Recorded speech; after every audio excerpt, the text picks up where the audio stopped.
Você hoje é melófona. Desenrola seus quais peixes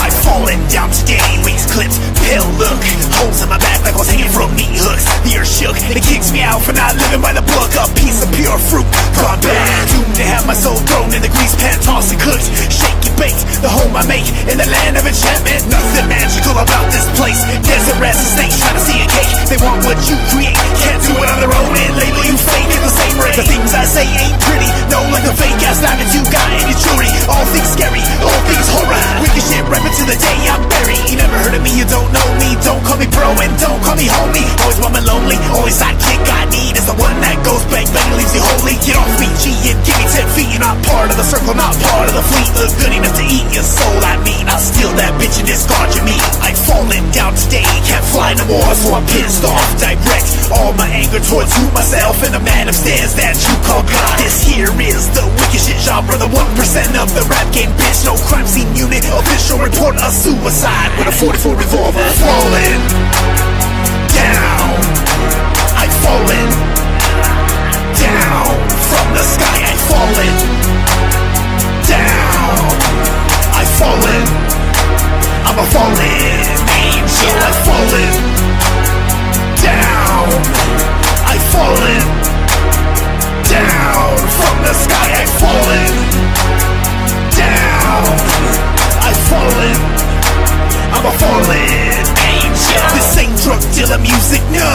This ain't some shit you'd hear on TRL. No, this be on the soundtrack playing on your one way to hell. Bells banging, signifying your arrival. It's hot in here, someone open up a window. Chest is getting tight, it can't breathe. Nervous feeling, stress, anxiety. Love by few, hated by many. Disrespect, this rap, your head goes missing. Smirk on your face, you wanna laugh. Recommend you don't, because it ain't fucking funny.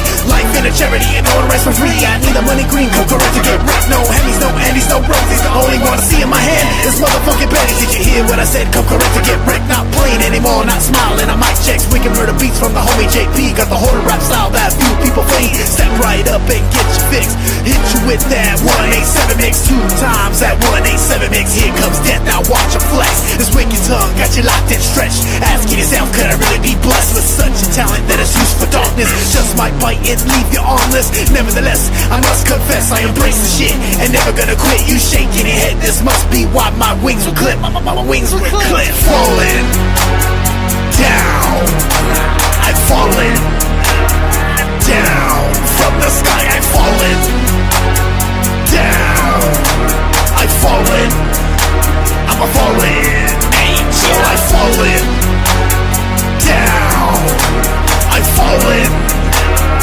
down from the sky. I've fallen down, I've fallen, I'm a fallen angel.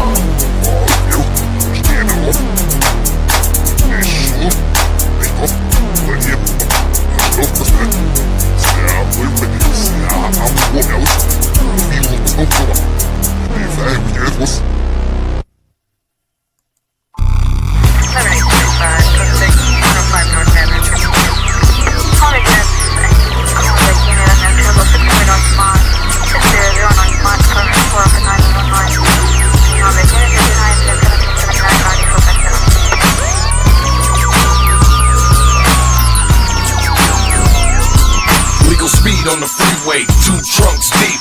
Uno for the dope, uno for the heat. It's a yak attack to the middle of the map. Just give me like a week and I'ma be right back. Don't care for a job, ain't scared of prison. It's my criminal lifestyle called felony living. My hollows do the sinning, send them out spinning. It's all a fucking game and great plots winning. Money for street work till I'm loco. We stay stuck together cause we keeping it jolo. Buy by the bail, dropping LBs. How many you need? 2G, 1P. Stacking more chips than a roulette dealer. The grass is always greener, serving up a fina. I'm meaner than Katrina. I let my dogs eat ya. I keep my crib cleaner than a brand new Beamer. You fucking with some thugs, this felony living. Crime pays always, all day sinning. We gon' chase the paper till the paper chase us.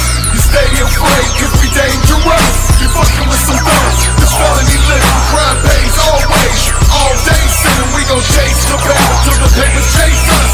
You stay afraid cause we dangerous. Pull out the baking soda, rummage through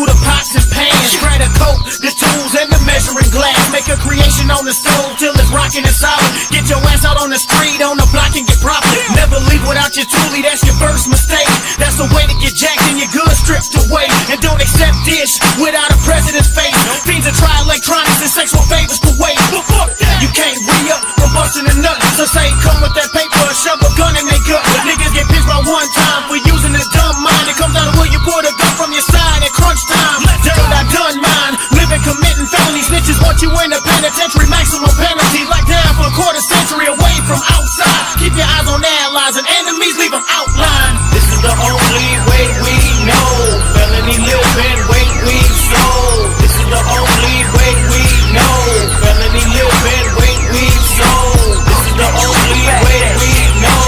Felony living, wait we sold. This is the only way we know. Felony living, wait we sold. You fucking with some thugs. This felony living, crime pays always. All day sitting, we gon' chase the band till the haters chase us. You stay afraid, cause we dangerous. This is the only way we know. Felony living, wait we sold. This is the only way we know. Felony living, wait we sold.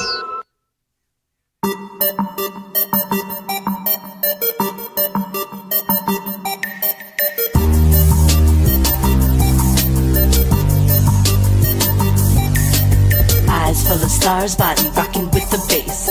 Big ass figure and a pretty little face. Cup of liquor in my hand, purse got the nugs. Just in case I need to step out of these heels to put a lavish in a place. And I slowed it down for y'all cause you can't keep up with my pace. Usually don't be in the club because I'm on my paper chase. But tonight I'm feeling good, bartender pour another round. Tequila got me acting so I might just shut this bitch down. Fuck it, the whole town, let's burn it to the ground. The mosh pitch rocking with me cause they fucking with my sound. Royalty running through my blood, no need to flex with the crown. Looking like such a lady, but I'm smirking like a wicked clown. And Joellen, if you tell them I ain't on my shit, I'm shelling out these bars just like the bags I used to sling. Cause I'm a felon, could catch you just to your melon. If you're acting like a pup, but with my real writers, let me see you put your hands up. Yeah, put 'em up, get 'em up. All my real motherfuckers, go and put your hands up. Yeah, put 'em up, get 'em up.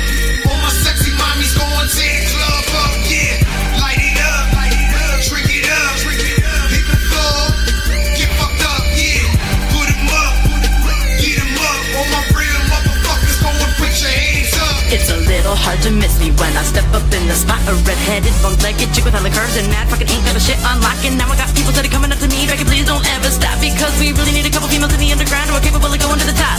Take it to the top, baby, take it to the top.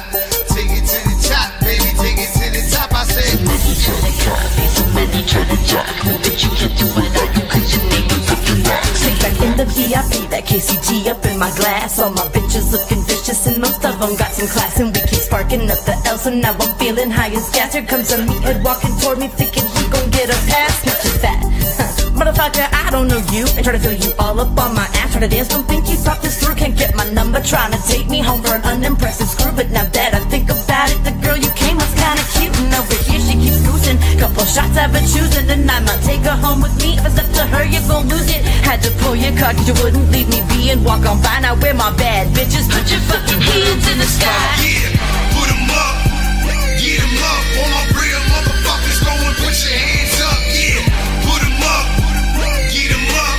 All my sexy mommies, go and tear the club up. Yeah, light it up, drink it up, hit the floor, get fucked up. Yeah, put 'em up, get 'em up. All my real motherfuckers, go and put your hands up. I don't think you're ready for me to get up in the scene. I've been hiding in the shadows, any plotting in the wings. Too many wanna see me fail, so it's really gonna sting when I take my throne. Battered in the prisons of the queen. If a sucker would've stepped to me, I know it's time to bring it to you one way or another. I'm taking over everything to the city, and I promise you won't cover for that ring. Wanna stop, you can try to never take a swing. Let me take a swing, fuego flames, Roxy Red. You a freak, I'm a beast when it comes to the bed. Enough of that, put 'em up, Hennessy, fill my cup. Mommy looking good, I love the way she tatted up. Go ahead and back it up, shorty know she bad as fuck. Stand inside here, you know we came to stack it up. Oh, you in the bitches, there's something I ain't passing up. Menages all day, I really love this rapping stuff. I'm talking to a different breed, this playing life was meant for me. Oh, you in the mollies, have you tripping like it's ecstasy. Back up on my pimp shit, Puerto Rican hick shit. You fucking with a misfit, shorty, do you dig this? Yes, I be getting drunk, I don't really give a fuck. Tell me where your girls at, cause my niggas said what's up. Plus they wanna hit 'em up, live it up. Yo, shorty, where your glass at? It's time that we go and put 'em up, get 'em up. All my real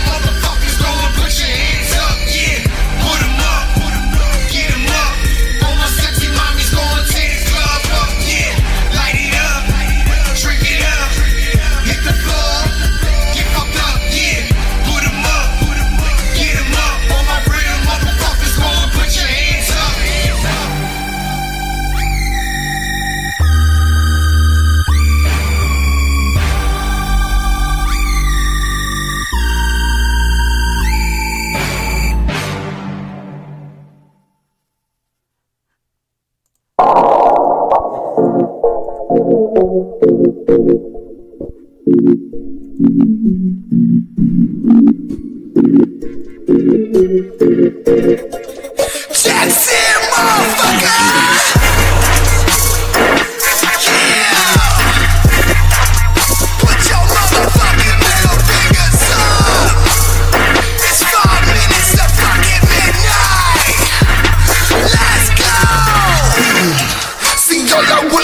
Respect, but nah, been waiting a while for y'all to catch up. So, my here motherfucker tell me I never really did shit. I'm like, what the fuck? Been rap my city, but my city don't seem to give a fuck. Some cats decide they can want the best like a motherfucking misfit. Society is scared of what we do, cause we talking that sick shit. Put your middle fingers up, every motherfucker's ready to burn this bitch down. Say burn this bitch down. I'm thinking fire up.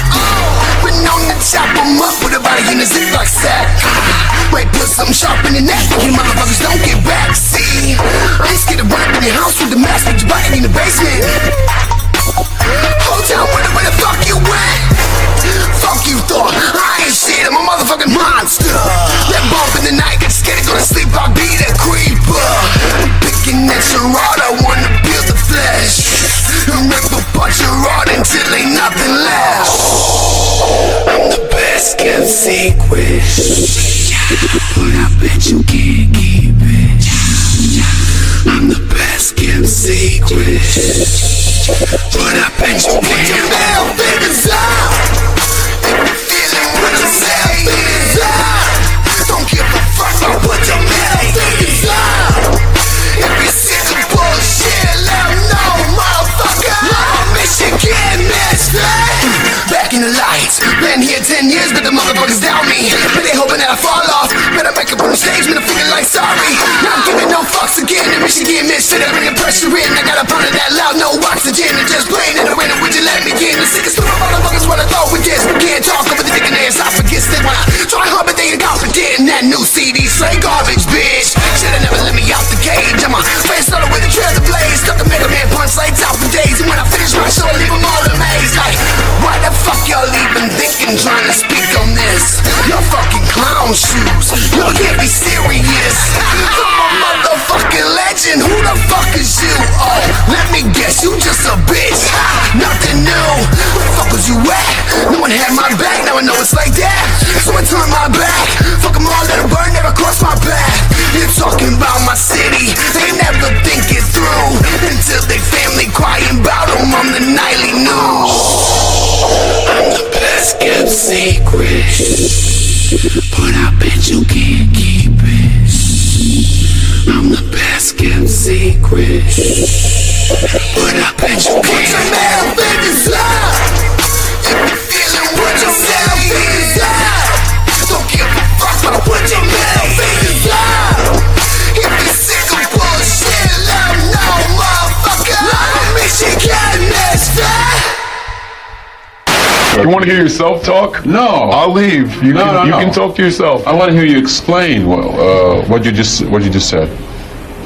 Right now in music, I see a trend towards if someone's your friend, that means their band is good. To me, that doesn't necessarily cut it, okay? And I like music that I like. I look for sincerity, I look for realness in the music. If it's not there, I don't like it. So maybe reality for you is something different than reality for me, if you know what I mean. Yeah, I know. So, that's just what it is. Okay. You see, I'm a guy of simple taste. I enjoy dynamite and gunpowder and Insane Poetry representing No Fucks Given Radio. Now that'll wake you up. Throw your motherfucking L's up. What I do? Grand General. That's right. Shop smart. Shop LSP. You know we're in the building. Pick up all your Insane Poetry LSP merch or any of my current fellow level mates merchandise over at the gorehopshop.com. Be sure to hit that. Get that Insane Poetry, new merch, new beanies, new hats, the new OKS original killer shit, all that stuff you need. So make sure you get that. That is all that matters. For Insane Poetry, definitely hit my YouTube page up. Insane Poetry TV, doing the daily grind, and name that 16. So make sure you do that. And Facebook, of course. That's how you reach me. Twitter.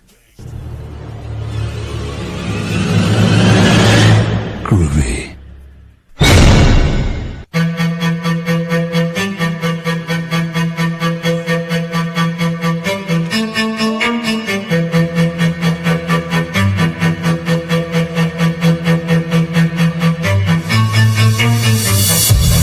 I am nothing more than a broken, wasted, tortured soul. I've been waiting around for my chance to let go. I don't seem to understand why I'm here to ride alone.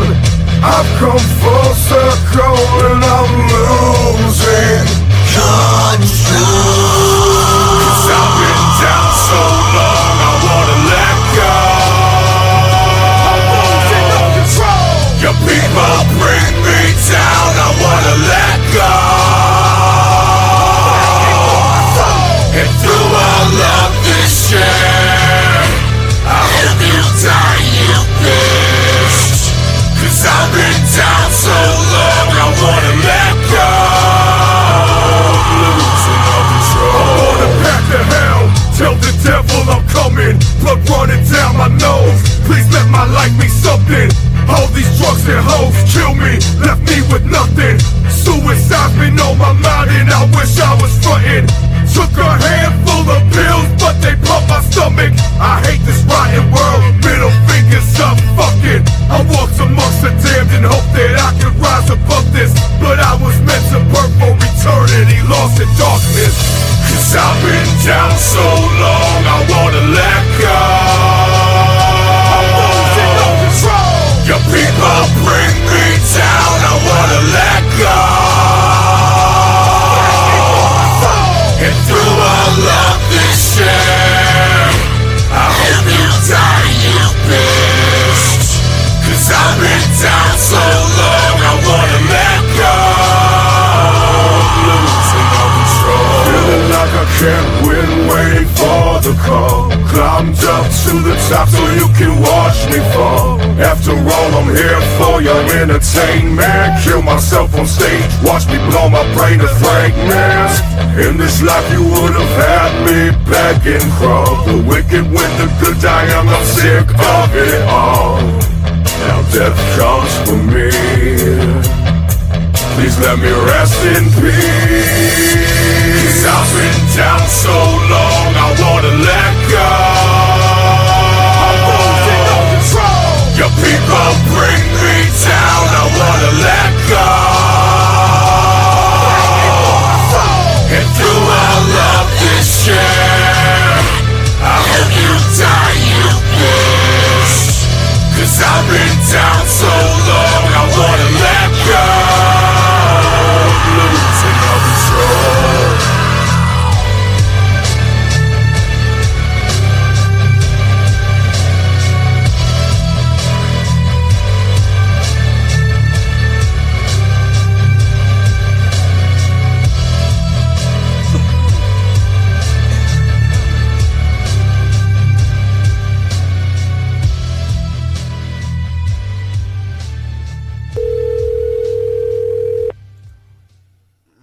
You are the first participant on the call. Please hold while we wait for the others to join. 415. Wait.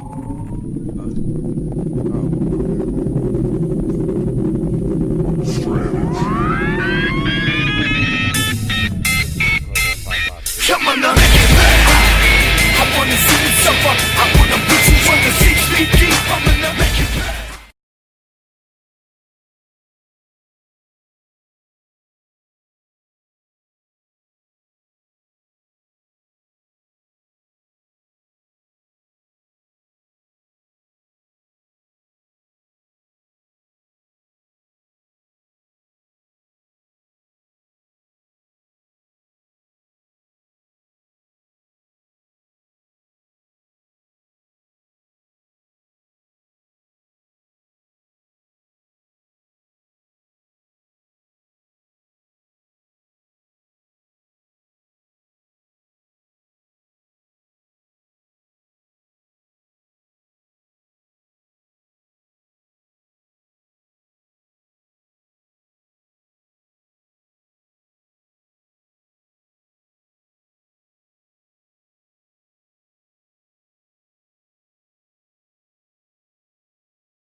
monsters live. To the old school shit that we just love to enjoy. And you came to die. Alright, ready? Yeah. Alright. It's a bitch. Alright, one time. So you are now witnessing the Freaky Fucked Up Beer Hour. Yeah! Yeah, ladies and gentlemen, that's right, you are. No Fucks Given Radio. I am the unknown factor. I got that headhunter with me, Chuckles. It's good. Yo, yo, yo, what up, though? How's it going, man? I don't know, man. Fucking Elmo must be, like, out trying to fuck some other Muppet or something. I don't know. All right. He's not here. Where you at, Elmo? You were watching the live feed. He got distracted by some feet, my wife says. Oh, shit. Like, that's really where we're going to take it right off the bat is foot jobs. This is not 3 chicks, 1 prick, motherfucker. Knock it off. All right.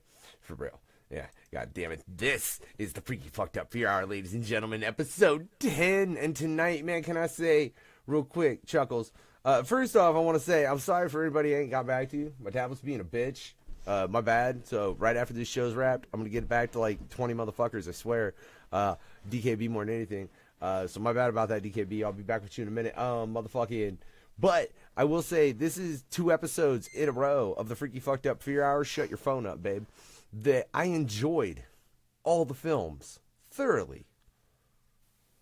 Oh yeah. Yeah, like they were all fucking real enjoyable films. So I was happy about that. That's always a plus. I think I need to turn me and you up just a hair, bro. Yeah, just a hair. There you go. But yeah, man, Elmo's fucking me up though, because whatever. You said bullshit Elmo's about some here bullshit. today. Yeah, Elmo's still alive and well. We're just trying to get in contact with this motherfucker to get back on the podcast with us. Oh, look, he's online too. I'm about to tell. Okay. Fire Elmo. Oh, there you go. Wait, my tablet's not being as cunty, ladies and gentlemen. I think it's gonna let me send a message to Elmo 415. That motherfucker. I'm gonna call him again. Call his ass again.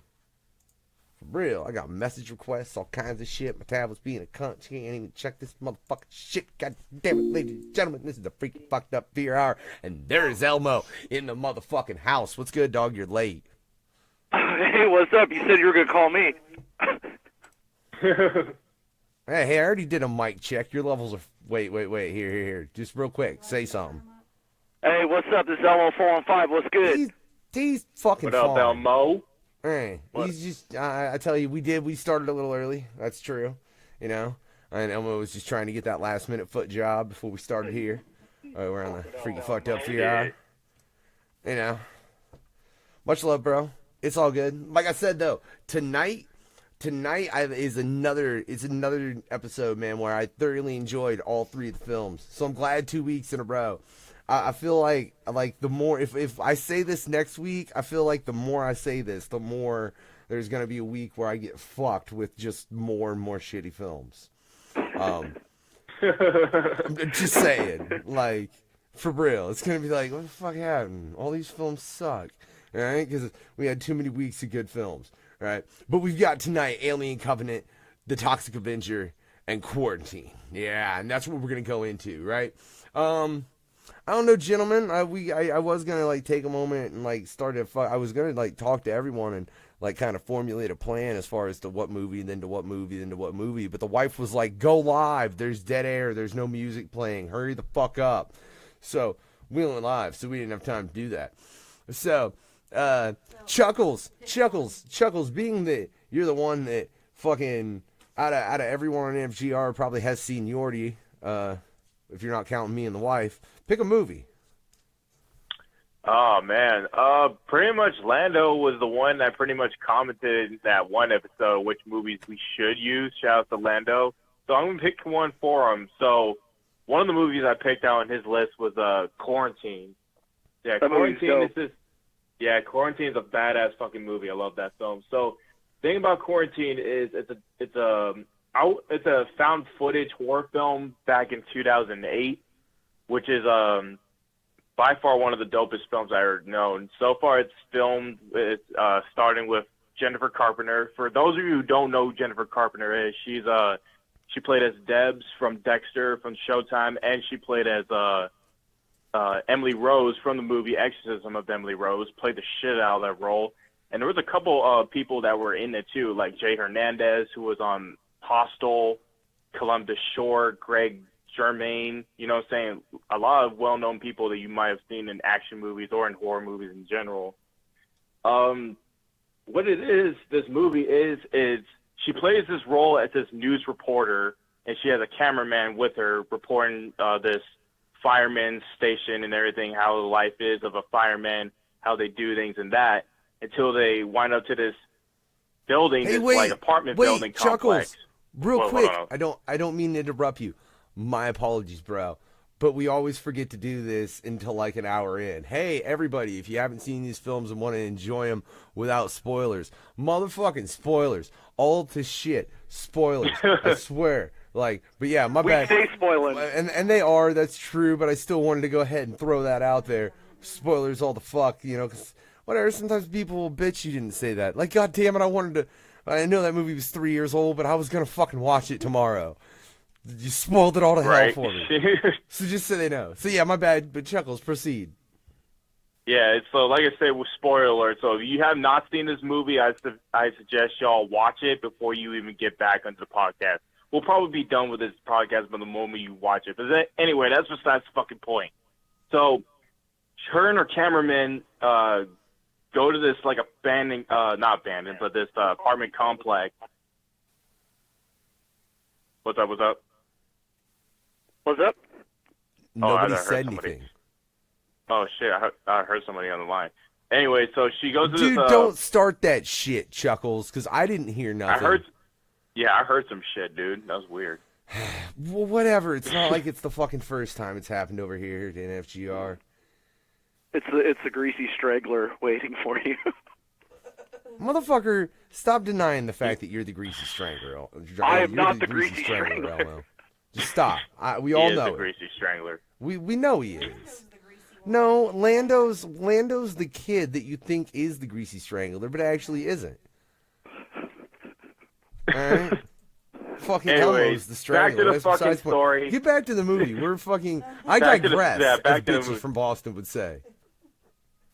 Alright, so they get this call in and that there was a sick woman in this apartment complex who was sick or some shit like that, disturbing the neighbors and all that. And once they came to the room to see how she was doing, girl's already covered in blood. She's freaking out. She's shaking, and she's like foaming at the mouth and everything. And it already pops up. The thing I like about this movie right now, it actually pops up right to the start. It doesn't take like a long hour timing just to get to the good part. It actually starts at the right moment and everything. Oh my god! And in the way the cameraman like puts the camera on, it's like you're actually there, feeling that experience of seeing people like going fucking crazy. You know what I'm saying? Yeah. I think this movie is, as far as found films go, especially because right in that time frame they were making a shitload of them.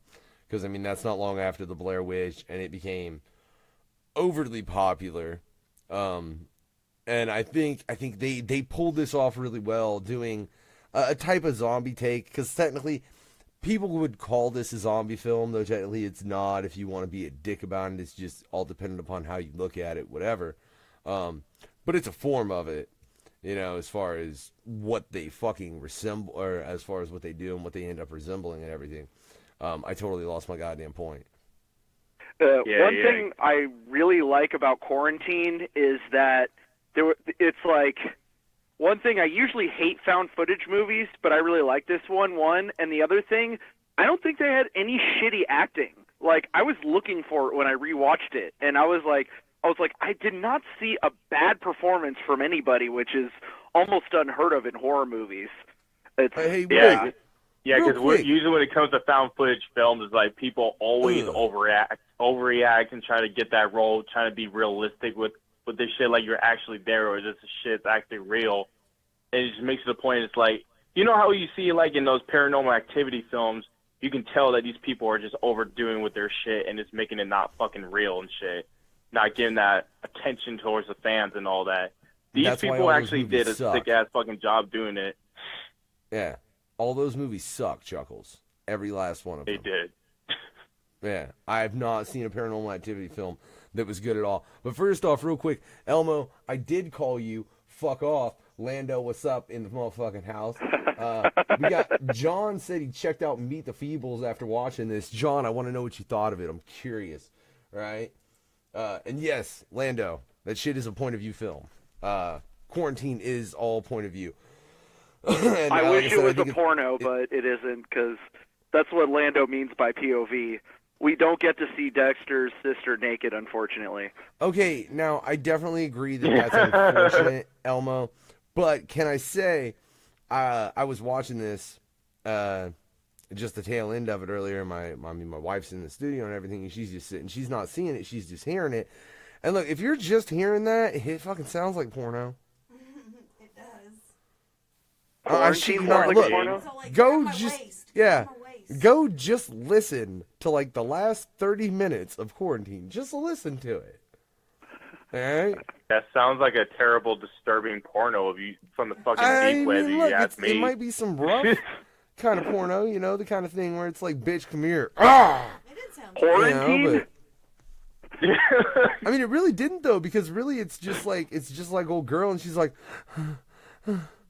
and that's like really 15 minutes of the last 30 minutes, guys. Yeah, but here's the thing, though. There is no porn in this goddamn movie, sadly. But anyway, No. back to the story. So basically what happened was this old lady was infected with something. At first, they didn't know what happened, what was the cause of it. And she already bit one of the police officers that was already in the building. And I think one of the firemen, the guy with the mustache, I forgot what his name was, like, I think she threw him off the fucking balcony, that one scene that just landed straight on his fucking head. That shit was like some crazy ass shit until one of the people that lived there was also a veterinarian who's trying to study up the body of what it is, found out that this person has rabies. Like fast-acting rabies, too. It's like rabies, but like on crack. Yeah. For real, though. But isn't it? See, and that's right after that dude gets thrown off the balcony. That's when they go upstairs and they find the old elderly lady, and she's fucking been eating somebody, and she's just like all down her and all down her fucking chin, all down like it's a white shirt too, like the one I'm fucking wearing. It's just blood. For real, though, man. Yeah. It's just like, and ever since she bit that dude, all of a sudden he resurrects into that like zombie rabies-infested monster and starts attacking more people. Most graphic scene, I think the most craziest scene I've ever seen was when the fireman wakes up and he's standing on top of his fucking broken fucking leg and shit like that, just walking like a zombie with no shit given. You know what I'm saying? It's some crazy ass shit. So let me ask I really you, like that it was a found footage with lots of fucking violence. Like, I don't know, I'm so tired of like slow-paced, like found footage horror movies where like nothing happens till like 5 minutes into the ending. It's like we get consistent zombies or whatever to call them. We get blood throughout the whole movie. Like, thank you, Quarantine, for making me entertained by a found footage horror movie, which is hard to do. I hate most found footage movies. can I Yeah, say exactly. It's like you don't. It's like they try to. good ones. There's so many found footage films. We're trying to compete with the Blair Witch, like the original Blair Witch footage, because people thought that shit was real until they saw that shit and they want to compete with it, and just always fail to throw in the fucking final punch into it. But this movie actually takes the fucking cake, especially like the whole storyline to it makes you have that intense feel, like you have your heart's racing, you're fucking sweating for no goddamn reason, like you just like jacked off but you can't come.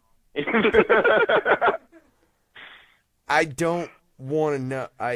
When Lando said it made him jump like all the hell, so there's that. Me too. Yeah, there was some surprisingly some jump scares that actually get you unexpectedly. You know what I'm saying? There were some scenes that actually caught my eyes, like, oh shit, like it was unexpected. You know what I'm saying?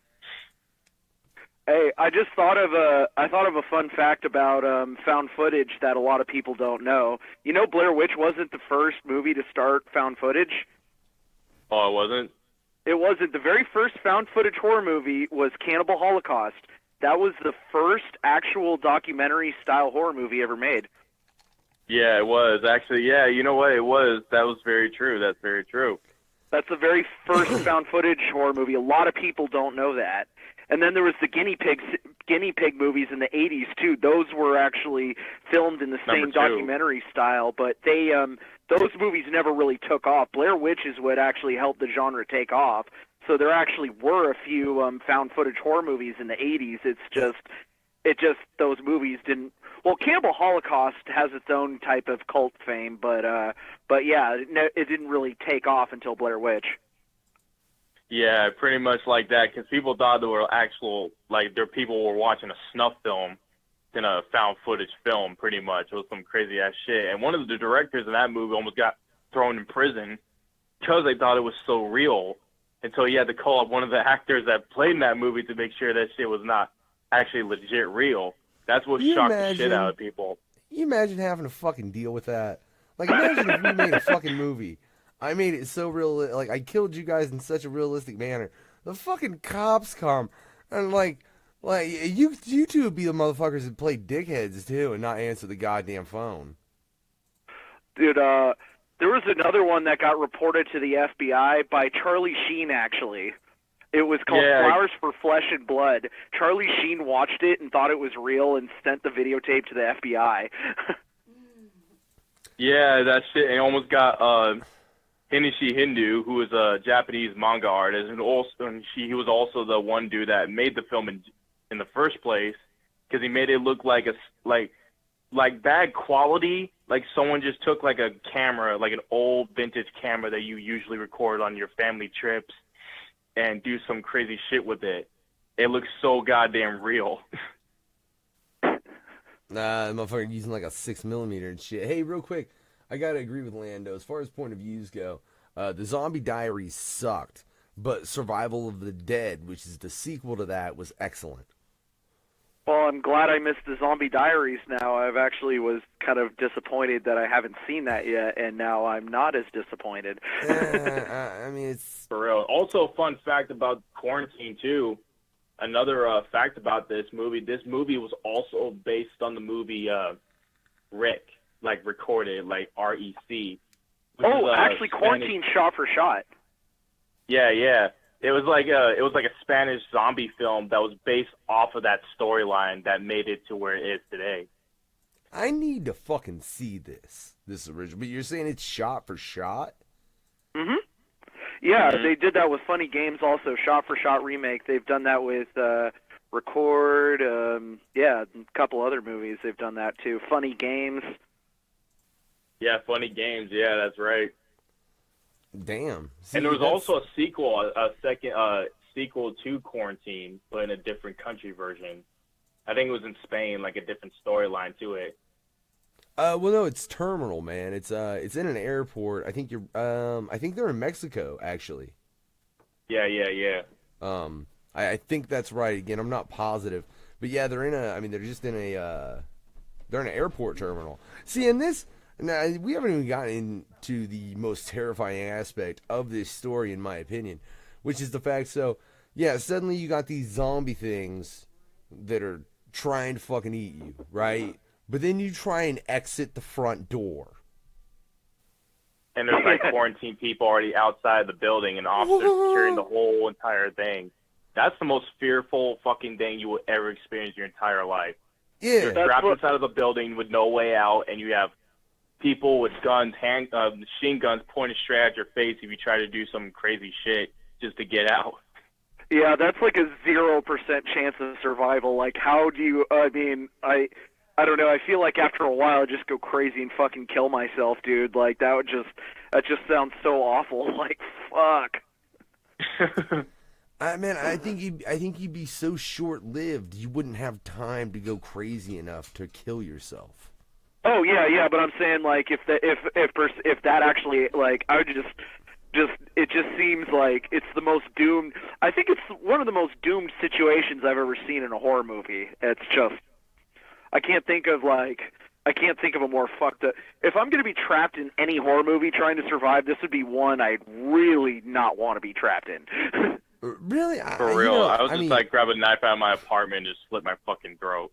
Hey man, I don't know. Like, and this just is in the 3 films we're reviewing tonight. I think fucking there's one amongst them that I'd rather be trapped in a fucking an apartment building with a person that has a virus than trapped in a spaceship with a thing that's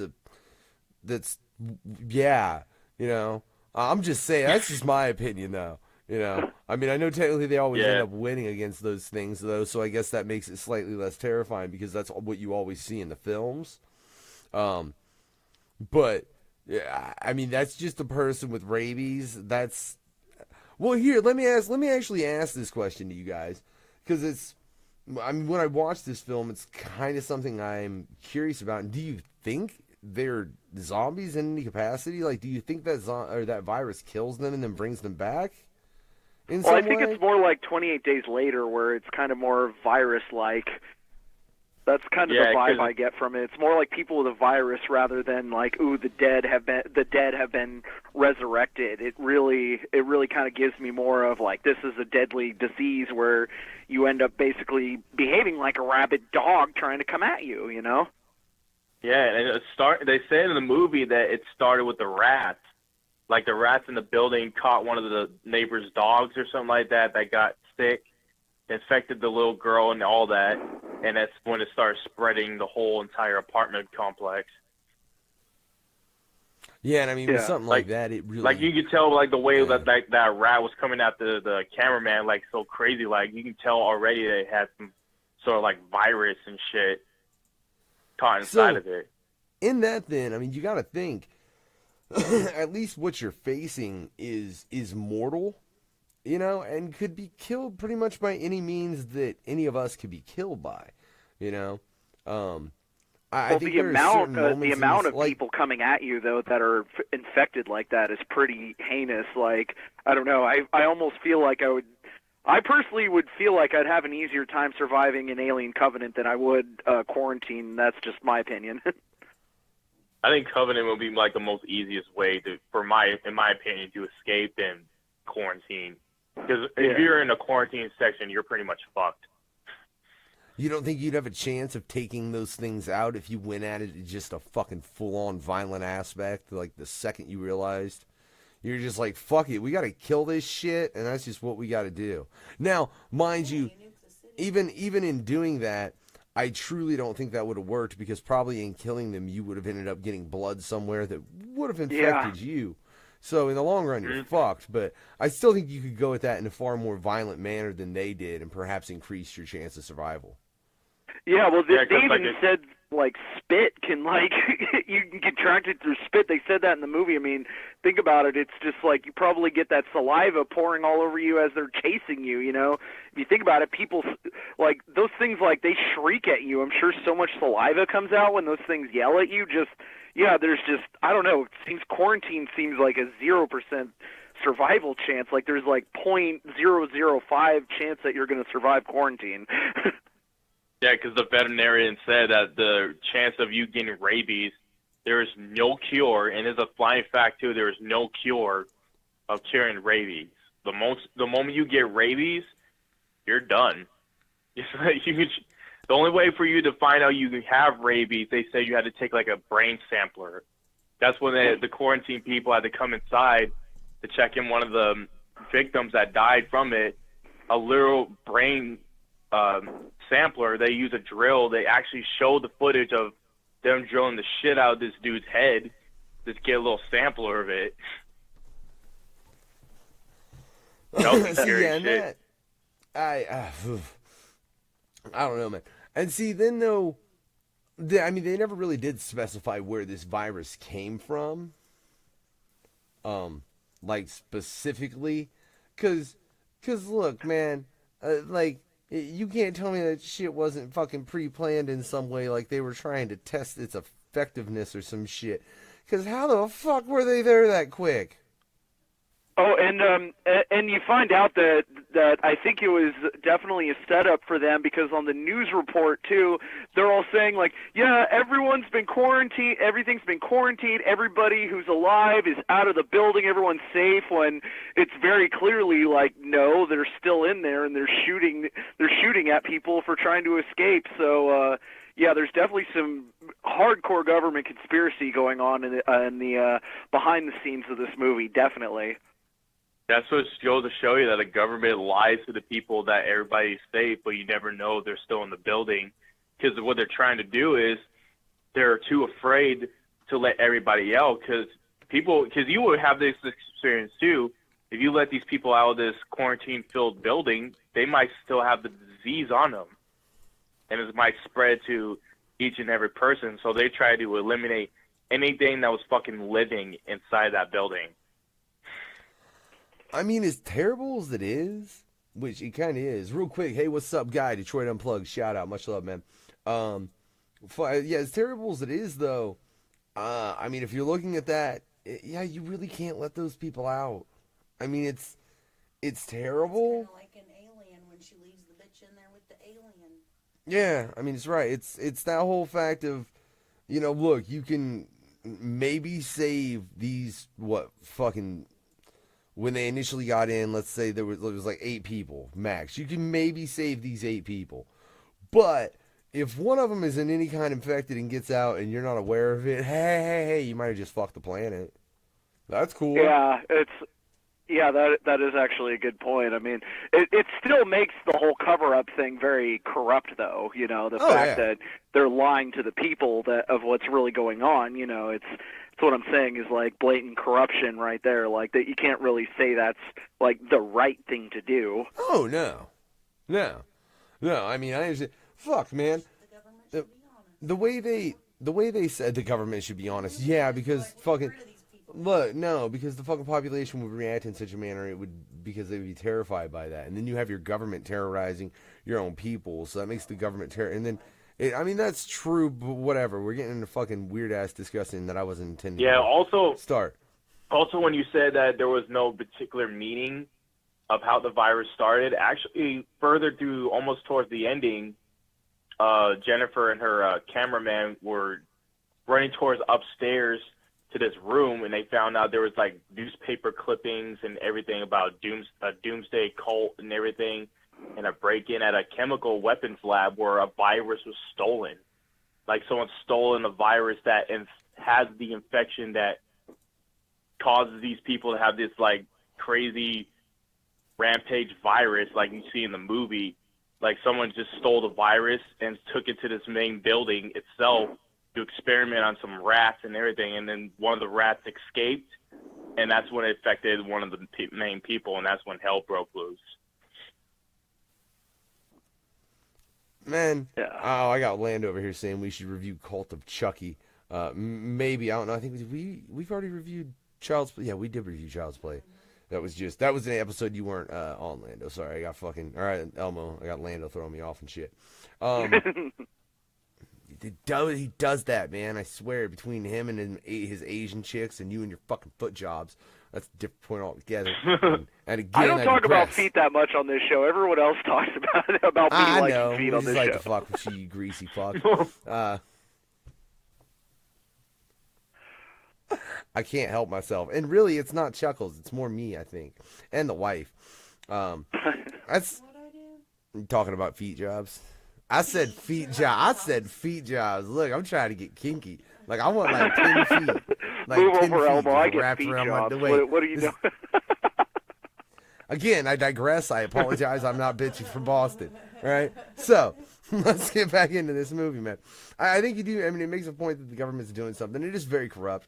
And I mean, that's something the government does. So, yeah. I remember that part of the film now. I honestly didn't catch it in rewatching it here recently, but I remember from watching it back in the day. But it shows that our government would rather hide that from us than let us know that there was. Yeah, there was like this doomsday cult like breaks into a chemical lab that they're creating this type of virus, which is kind of weird. And to me, in general, I believe this government we know are probably making this virus right now but trying to keep it as secure as possible so nobody can try to break into it. Some people might say, "Oh, dude, you're bullshitting. That's fucking false." Dude, there has been so many chemicals that the government has been fucking trying to hide from us that they're trying to lie to us and saying that, "Oh, this shit's not real." And it's probably real. No, dude, I'll tell you, to your point, all I have to say is that dude in Florida who they said flipped out on bath salts and then took a whole clip to the chest and then the cop had to reload and shoot him in the head. I haven't heard about anybody else flipping out on bath salts and being able to take a whole goddamn fucking 15 shots, because cops carry a 15-shot 9mm, ladies and gentlemen, to the chest. Shit, zombies and not exist! drop. Conspiracy! Illuminati covering up zombies. I mean, hey man, I would buy that our government does a lot of heinous shit, man. I mean, that goes into, I don't remember who I was speaking with on this, but the fact that movies have a tendency to show small little things. The Illumazombies. So the Illuminati zombies. Now I want to make a movie called Illumazombies, where it's like the Illuminati strikes zombies upon the world or some shit. I don't know, man, but I bet that would be a fucking hit. Somehow we got to get all those like YouTube conspiracy videos, but like mix them with zombies somehow, and we've got a movie. For real though, and make a found footage of that shit. Oh shit! Well, Elmo, you suggested it. That means it's your project. Fuck! Now I have to make a movie. I'm too fucking lazy. God damn it! Hey man, you brought that shit upon yourself. Don't fucking look me like it was my idea. Alright, so now we're getting back in the subject, but what are you guys' opinions about the ending part of this movie? Oh my god! I love the ending of this film.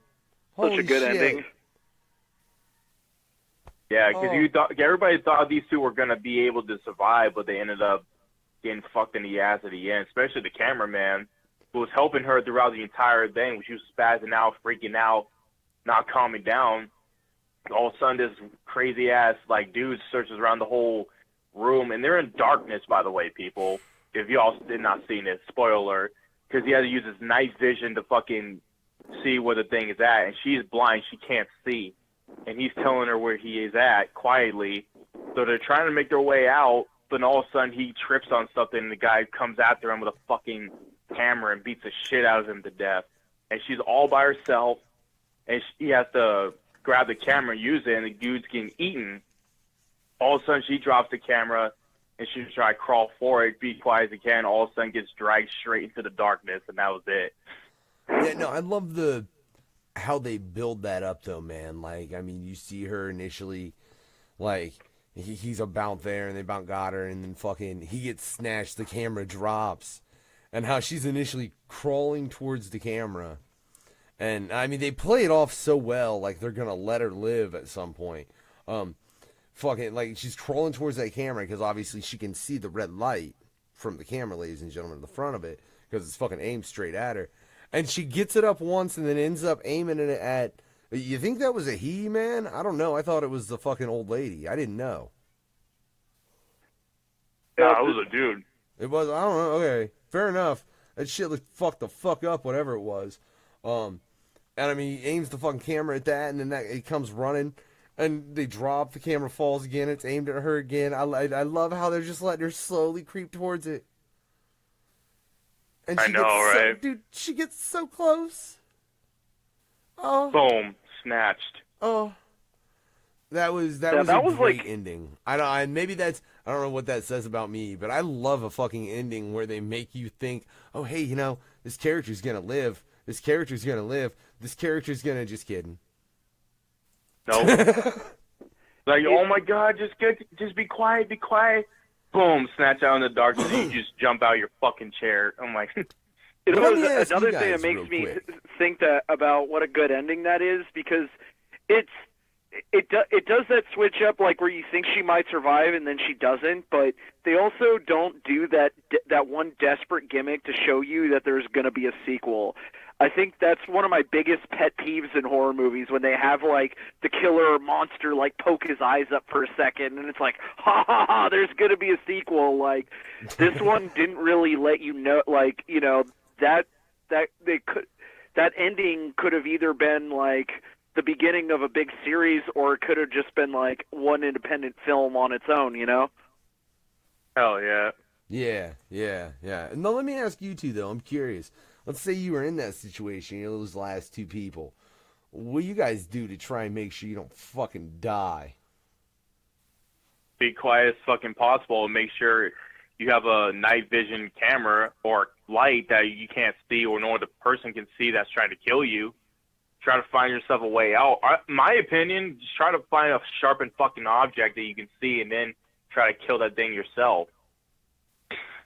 See, but that, I mean, as much as that's your last option, it goes back to the fact that I think you're just going to end up infected then.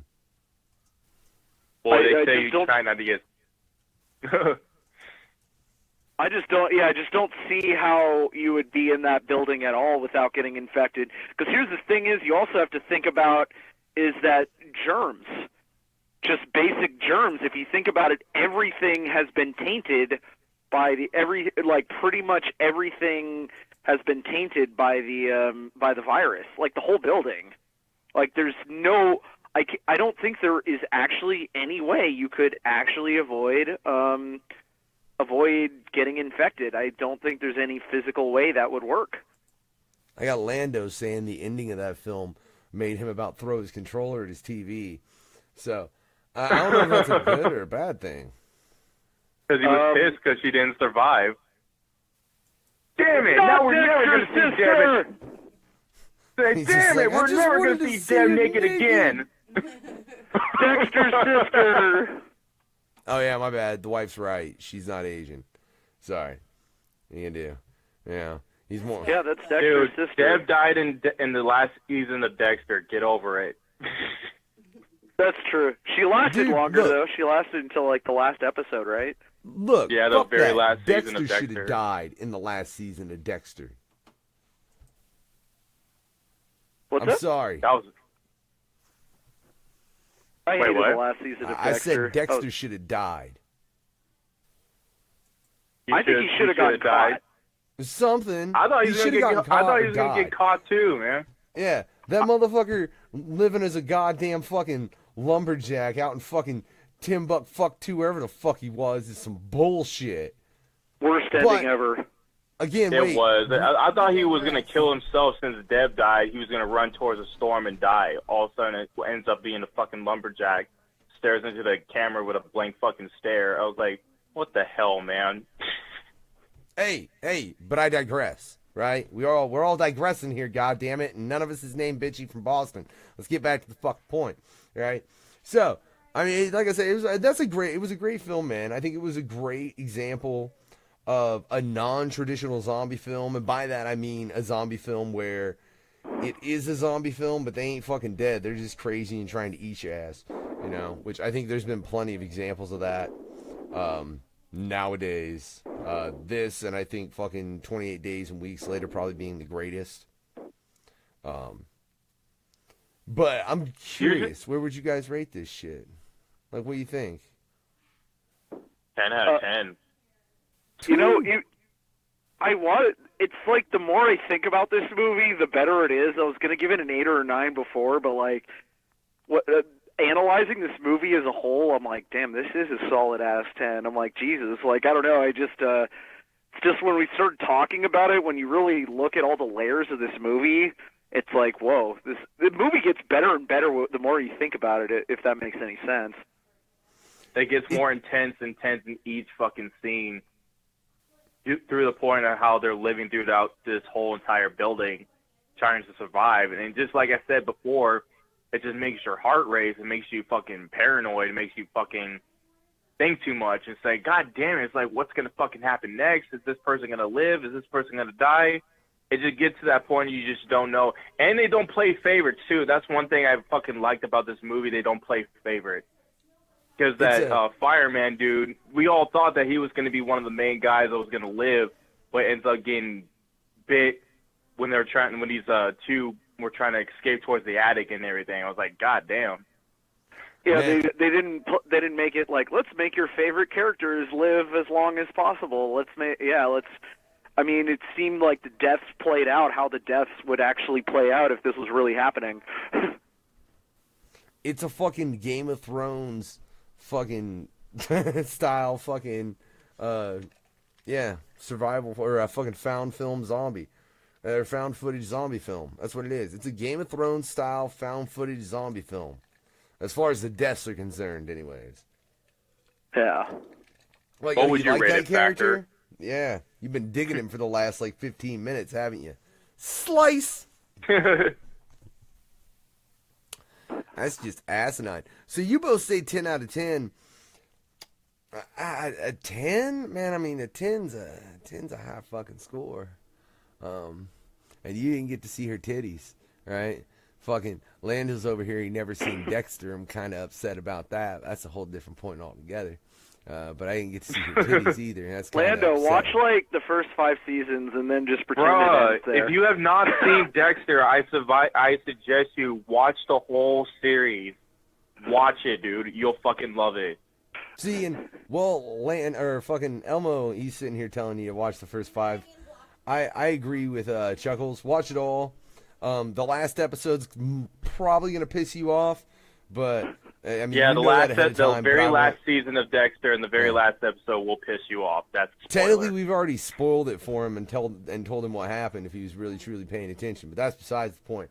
Again, I digress. God damn it. Let's get back to this. Man, a fucking 10.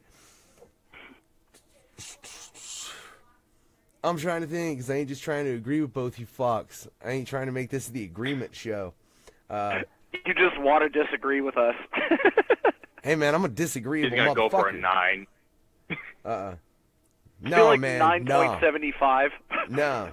It's got a 9.9. Almost close to a 10, but not to even with us. It's a 9.9. That's what I give Quarantine. 9.9, nice. 9.9. No, I really honestly don't Gotta know slightly that disagree with us. Because it's a film I would definitely sit and watch and enjoy, and it has a lot of different points that it would make, especially if you start getting into it. I mean, you can get fucking political into it as far as how the situation was handled by the government and the media and everything involved there, and the fact that it was terrorist. I mean, there's a lot of different fucking layers to this film, but at the same time, I think there was so much shit that unless you sit here and have a fucking conversation about it with a couple motherfuckers that have watched it, you're not really going to catch that much of it because of how quick and rapid it is, which is dope because it is a horror film, but I think that movie could have ran another half hour, gave far more substantial story, and been better, to be honest. And for that and that reason alone, I give it a 9. Makes sense. Understandable. Yeah. That's just an honest opinion of mine. Because I really feel like, I mean, there's a shitload there. There's so much there. I feel like they could have added another half hour. Now, mind you, I'm sure the studio was like, bitch, you make it this long and shut the fuck up. You know. You know it's true. Oh, for real. Oh, what, are you calling for the next one, babe? Someone was asking if they'd missed it yet. Oh, someone's asking if they've missed the Toxic Avenger review. No, we were just wrapping up Quarantine. That's the first film. No, we're getting straight to the other films right now. Should we go into Toxic Avenger? Well, I mean, they bringing it up in the fucking shit. We might as well bring it up, man. May as well get to the Toxic Avenger. Yeah, I've been having myself a Toxie day, dude. It's been I've got the Toxic Avenger on my brain. I've been having a Toxie day. I never in my fucking life thought I would hear that sentence. Like, if you told me, I mean, somebody's going to tell you they've been having a Toxie day, one day, I'd been like, what the fuck are you talking about? And walked away. Dude, that movie's so in my brain because, every single Toxic Avenger movie is for free on their channel, so it takes no effort to watch these movies for free. The Trauma channel itself actually has every Toxic Avenger movie for free, which, thank you, Trauma. You guys are fucking awesome for that, and I really appreciate that. Yeah, much love to fucking Trauma, man. We fucking love you guys. Yeah. That was dope. Yeah, and I ended up I pretty much watched I watched 3 of the Toxic Avenger movies today because I didn't really have much else to do, and I just thought with all the free Toxic Avenger-ness, I was like, fuck it, I'm just gonna keep watching more. So the moment you watch the first movie, you have to watch the second. Once you're done with that, move on to the third, and move on to the last one. Well, and then there's if I had to like pay for renting them, I don't know, I might have just watched one today. But I was like, oh my god, I could just keep binge watching this. This is sick. Now wait, real quick, Elmo, was the cartoon available to watch on there as well? I think you can get Toxic Crusaders. Toxic Crusaders is actually on YouTube also. I've seen a couple episodes recently. I think like a year or two ago I actually watched a couple episodes, and the interesting thing about the show for me, the Toxic Crusaders show, is I actually saw that show before I saw the Toxic Avenger. Yeah, me too. I seen the cartoon. I was like a little kid before I even know the actual movie itself.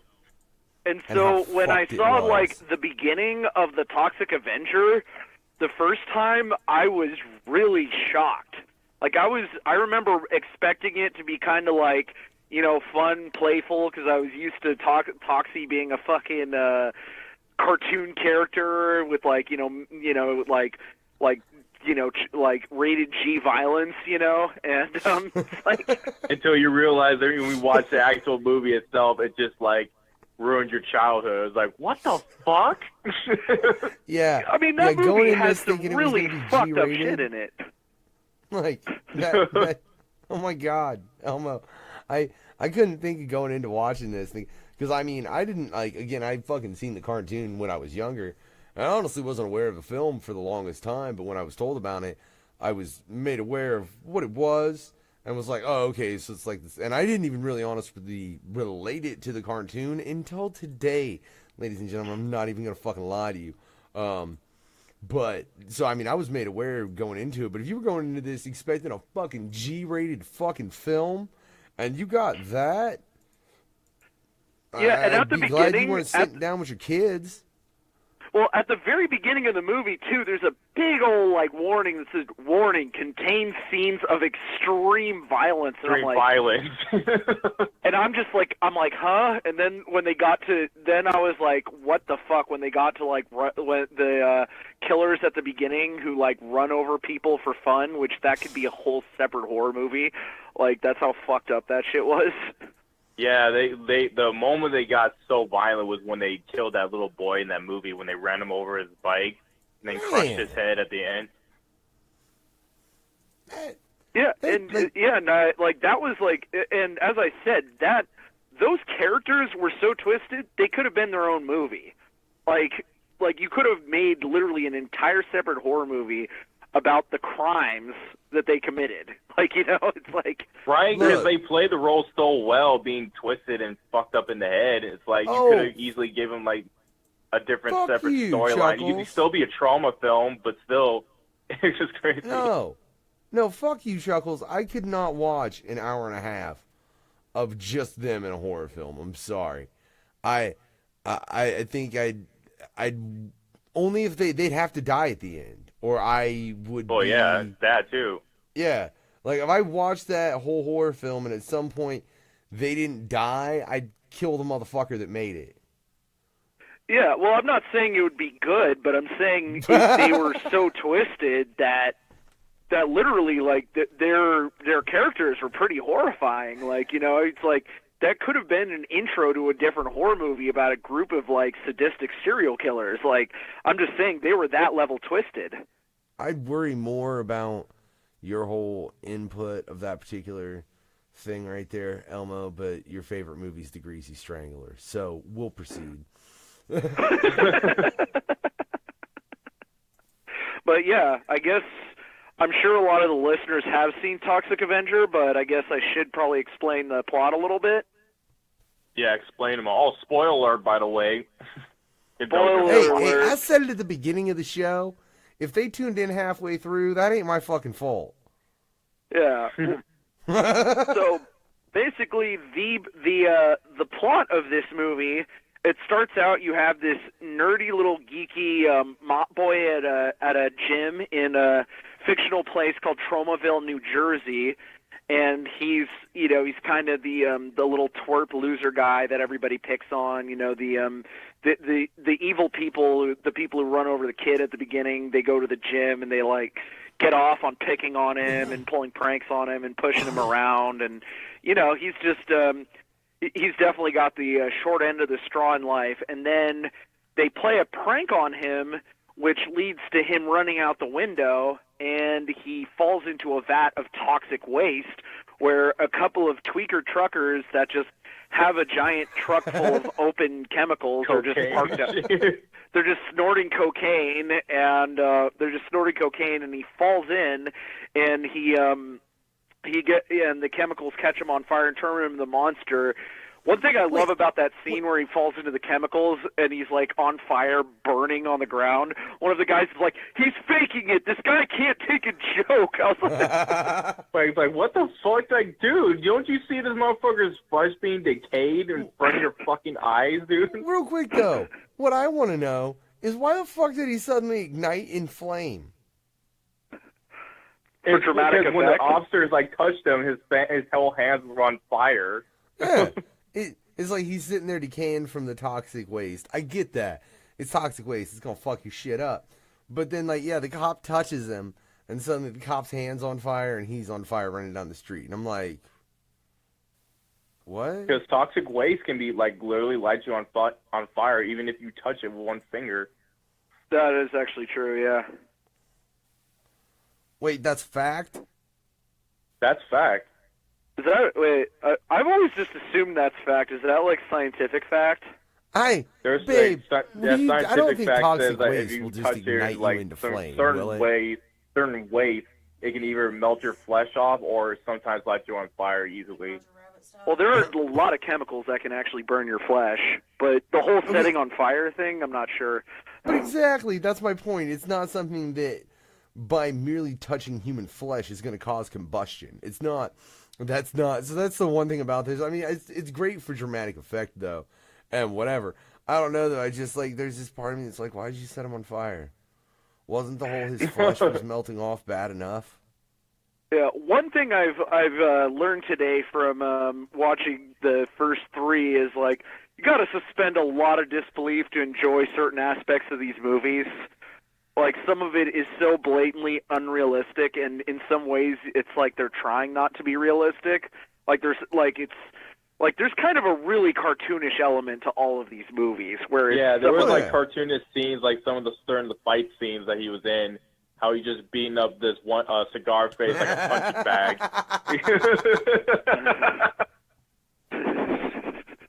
That was a pretty cartoonish.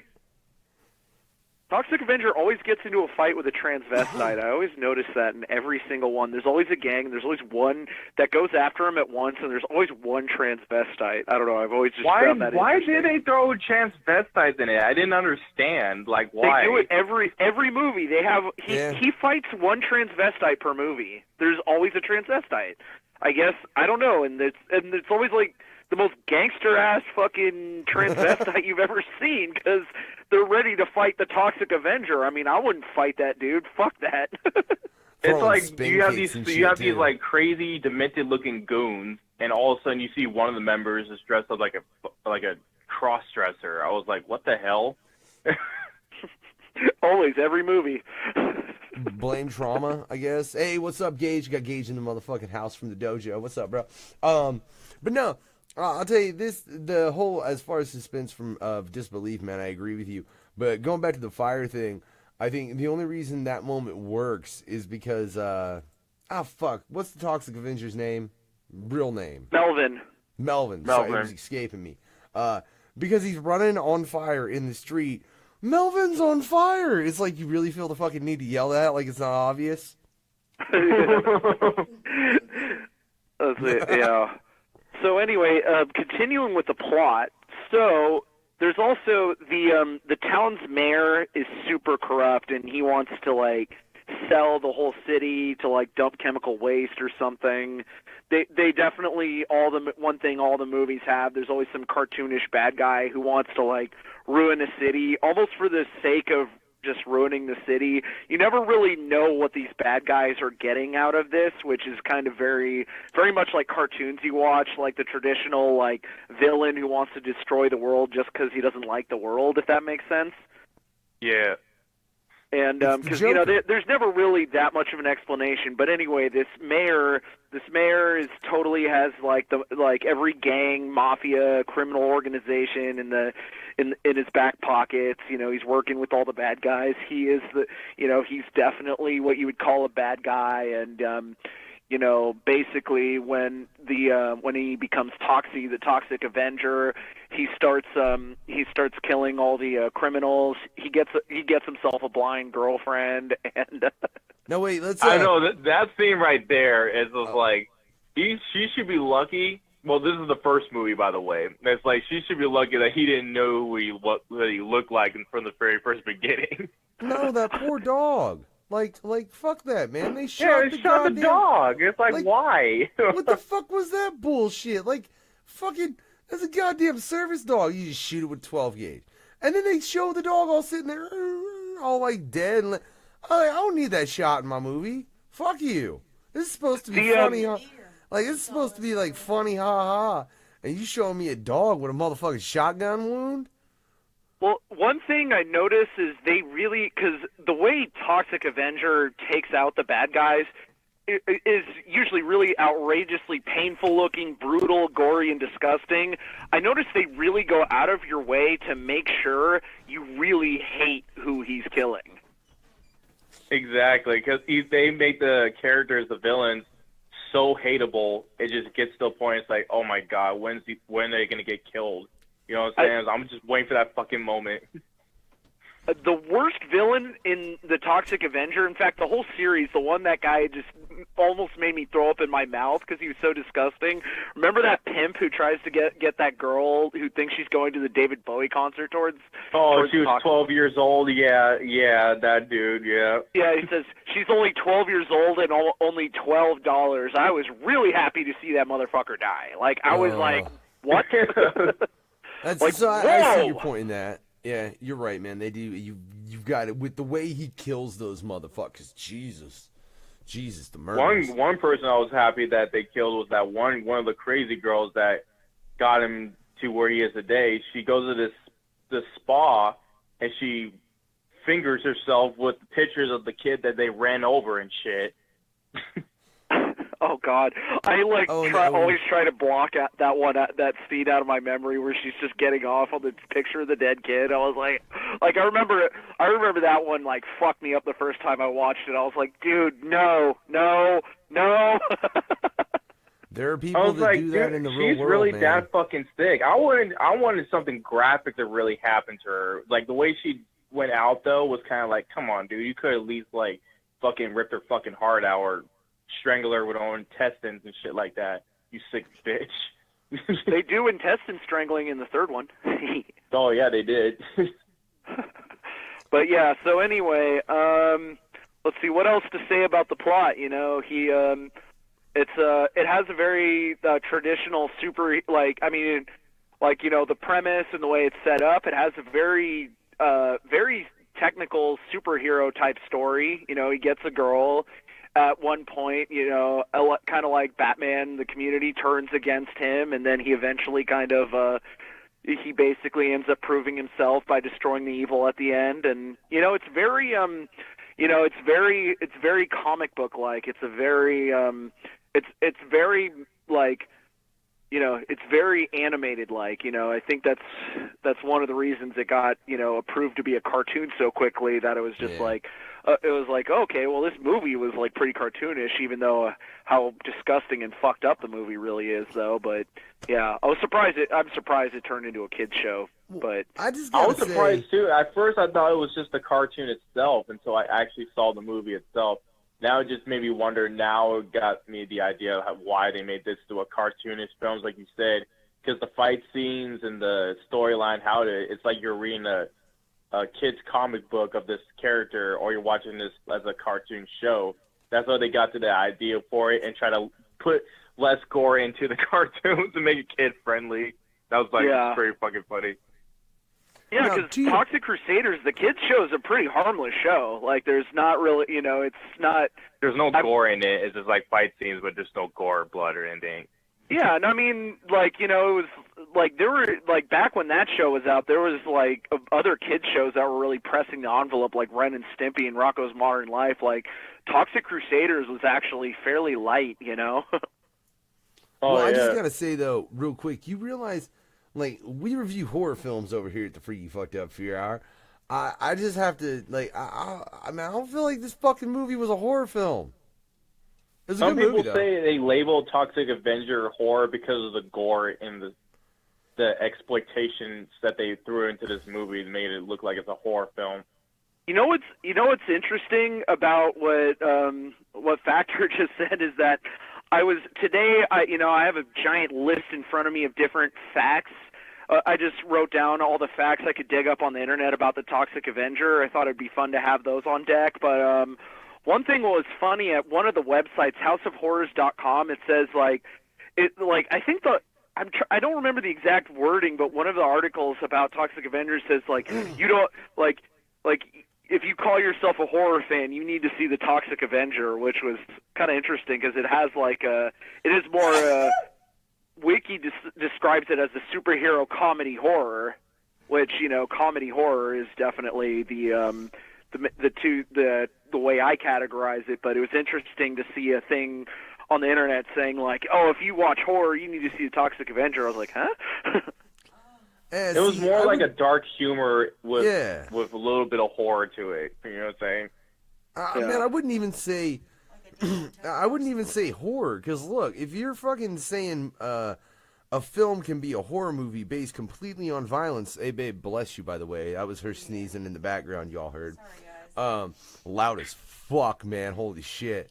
Or at least it sounded that way. But the fucking, I totally lost my point because I said bless you to you, babe. Son of a bitch.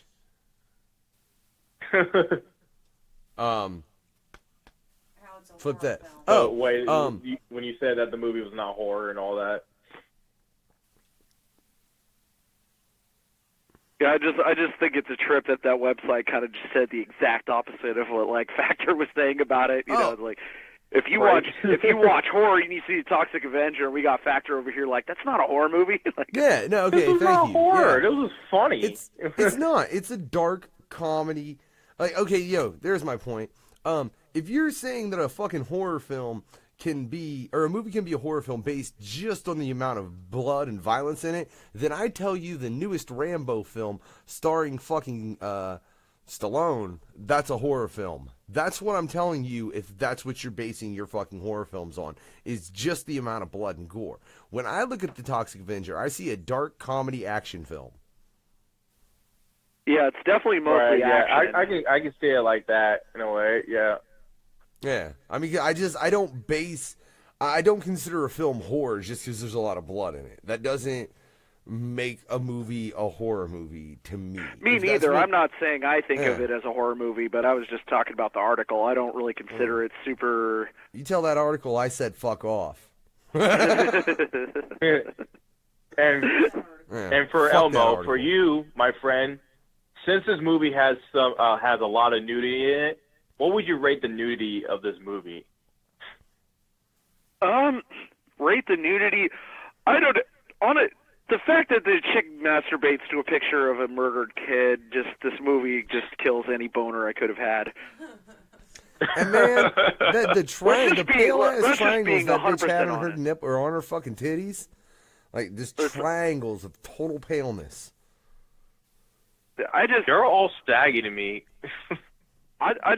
There's nothing. Just because of that, it takes anything that could have been sexy about that movie has been stripped from it. I'm sticking with my story on that. That's how I truly feel. Man, I mean the blind girl she was pretty fine. But other than that though, it's just all the tits. If I could rate the tits, it was probably some of them were not really that attractive. Some were like saggy. Some were like, you know, I'm not a small tits guy. I'm sorry. You sounded very unapologetic when you said that, bro. I'm just saying. If I offended a lot of people, it's like, yeah. It's no fucks given. I'm That's what it is, Chuckklez. for this shit. Hey, should I get into some facts, or because I feel like I've explained some of this stuff I dug up? Because I think I've explained throw the plot. some facts in it. Yeah, throw in some facts. What you got? Okay, so I'm looking at my notes. One thing that's interesting about the sequels is that those actually were originally filmed as one movie, but it was so long they split it into two, which I thought that was kind of nifty little fact. So they made like a 3.5-hour movie and then just turned it into two movies, which makes Holy sense because in shit. part 2 and 3, it's like the same bad guy throughout the whole thing. Like, you know, they repeat bad guys, so that actually explained that. And then, New Line, let's see. Okay, so there was a plan for a Toxic Crusaders movie from New Line Cinema in the early 90s, and it was going to be based off the cartoon and be like a Toxic Crusaders, like PG-13 superhero movie, but the business deal fell through, so we didn't get that, so that's too bad. Damn. That would have been interesting. Yeah. I'm kind of curious to see how that would have turned out. Yeah, I'll actually read another interesting fact about that towards the end because I'm just going to read these in the order I wrote them in. But there was also another thing. So you know, every movie gets scenes deleted from them, and I really like this one. I kind of want to see this scene, which I think is kind of funny. In a deleted scene, Toxic's girlfriend makes him a peanut butter and jelly sandwich. And I think he's like angry, so he throws it out the window, and it hits the guy in the face, which is actually the actor who plays Toxie, just without the makeup, which I thought was kind of interesting that they just decided. Oh, that would have been good. Yeah, that's cool. They had him there's this deleted scene where he throws a sandwich at himself. I think that's interesting.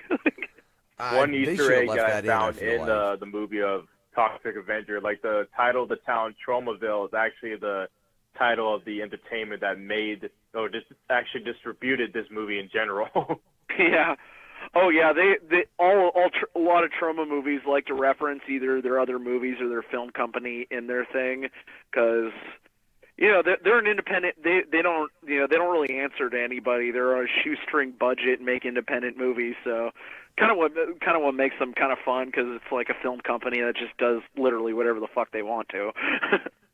Yeah, and when you look at this movie, it looked like it was done by a low budget. Like the budget was like how much was like $500,000, and I got like $800,000 at the end of it.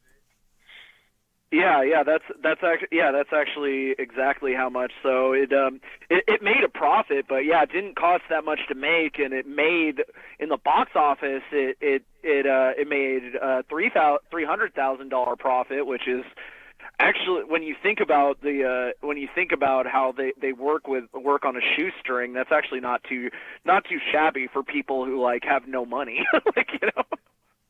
For real. Like they're really like I've seen a lot of interviews with Lloyd Kaufman, and he's not rich. Wait, real quick. No, he's a middle class type guy who just loves filming without getting paid. Oh, yeah, and we were saying though, Troma likes to reference itself within its movies, and there's one thing that you haven't brought up about this character, Elma, that I think is interesting and crazy, and it's like the most fucked up version of a spider sense I've ever fucking. The Tromatons. Yeah, the Tromatons. Like that's a bitch, man. I wouldn't even want to have to deal with having those. Fuck. Just make you have to kill evil people right where they stand. Yeah, like that's what Tromatons do. Yeah. Which they kind of threw out the Tromatons rule in part 3, which I was kind of irritated with. That bugged me. But anyway. No, wait. See, yeah, I didn't watch part 3, man. I only got up to part 2. I'll be honest. That's really fucking odd, especially with what you said earlier, as far as they were filmed together as one film. Like, Do you think it's possible they just didn't say anything about the Tromatons in that film because they thought it was going to be one long ass film? So it's like, oh well, that's been established. We don't need to bring it up anymore. Okay, so in part 3, he ends up like, which doesn't really make sense. He ends up working for the company that he fights in the second one, and for some reason, it's like he's, I don't know.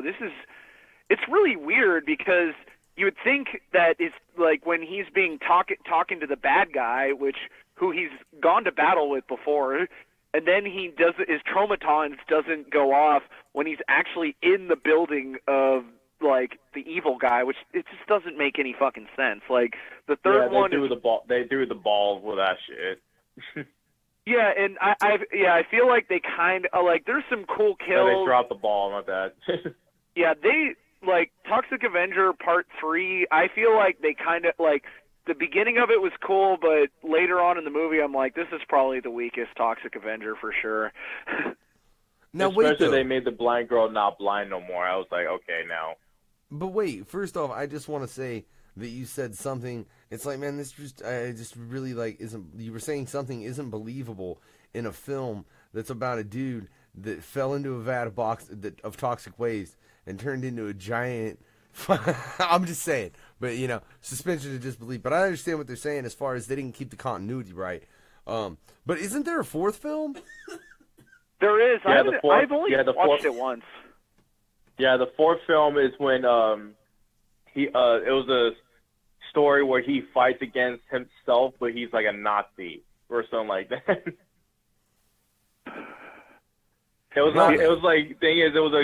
like a split future personality thing where it was another toxic crusader, but his name was Nazi.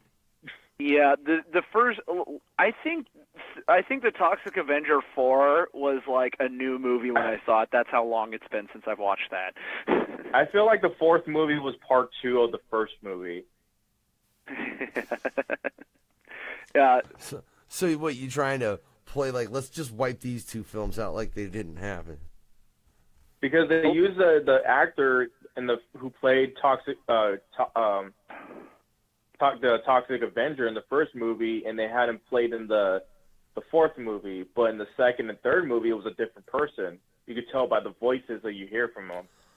Okay, well, let's, like, right there, the voice. That's a point I want to bring up, man, because in watching this, like, that voice was fucking dubbed in later on. It had to have been. Just the way it is in the fucking film. Oh, all the voices are dubbed. As far as yeah, talking. like, you tell, like, he's talking, but you still hear a guy just groaning in the background. And stuff. Yeah, I don't know, man. I don't know if it's just me. That voice just so did not match. I mean, it's fucking hilarious. Like, every time Toxic talks. Well, they used a different voice in the first one, which I think they should have stuck with the original voice for the first one for the other ones, because, I don't know, there's something, like, I don't know, the voices for the next two, I was like, man, I kind of wish they kept the original voice. I don't know, like where you still kind of had like an intimidating monster voice. Like they just threw that out in part 2 and 3. They just tossed out. Like anything. He sounds like an average, like ordinary white guy in the second and third movie, and then all of a sudden the first one sounds like a monstrous voice. Yeah, they like got rid of they got rid of the intimidation of his voice. Of course, they got way more cartoonish in the sequels. You know, there was going down. There's also there was actually somewhere out there. There was actually legit Marvel comics with Toxic Avenger, and they were out for 2 years, and then they canceled it. I don't think they were making a lot off them, but they never put him in any other. He's one of the few Marvel characters that like. Technically a Marvel comic character at that point, but they just didn't throw him in anything else, and then they just like only ran it for like a year or two or something. But yeah, somewhere out there's Marvel comics with Toxic Avenger. Yeah, I know. I've actually seen Toxic Avenger comics. I didn't remember them being from Marvel. I just remember actually seeing them at conventions and shit, because you're sitting there fucking going through back issues. You see a lot of shit, ladies and gentlemen. What are you gonna do? I was looking for certain shit back in the day. I ain't got time for that no more, so that's a different point altogether. But man, let me ask you guys. I'm curious. Out of this film, I mean, and let's just cover the first one. I'm not fucking throwing in all of them because holy shit, there's too many. And I only got really I watched most of 2 mainly, and I didn't get to any of 3. I don't know, Chuckles, what'd you all get to? For this movie, oh shit. No, not rating, dude. How many did you get to of the films? I watched all 4 of them. Oh, well, whatever. Fucking Chuckles is the winner, watching all 4. Fucking Elmo with 3, and I did too. The wife didn't watch any. Yeah, the 4 I can't even speak on because I saw that movie when I remember when it was like new. That's how long ago that was. Damn. What year did that movie come out? Now I'm like, The Toxic Avenger was 1986, I believe. well, the 4th one came out in 2000. Holy shit, I haven't seen that. I haven't seen that movie since before 9/11. Wow, that was a long time ago. Yeah, it came out in 2000, which was a shocker. I was like, how the fuck did this happen? Holy shit. All right. That's been a minute. Making me feel fucking old over here, but whatever. But no, I'm curious with you guys, like, just out of the first film, what was your favorite death? By Toxie to a villain. Or whoever, really. I don't care. If you want to pick the kid getting his head ran over like a fucking jackass, you can pick that one. No, that's not one of my favorites. And for everybody listening, tell me, what's your fucking favorite murderer in The Toxic Avenger? If you've seen it. If you've seen it, yeah. Or just pick a murder. I don't know. Elmo, would you go first? I love the scene where the drug dealer gets the weight machine to the head.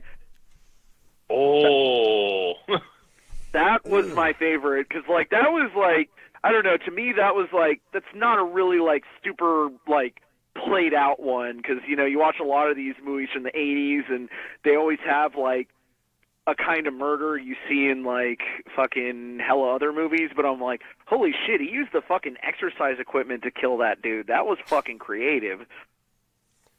And the way he laid out in that machine in general, and he was raising up towards his face, you can tell that was like a death machine right there.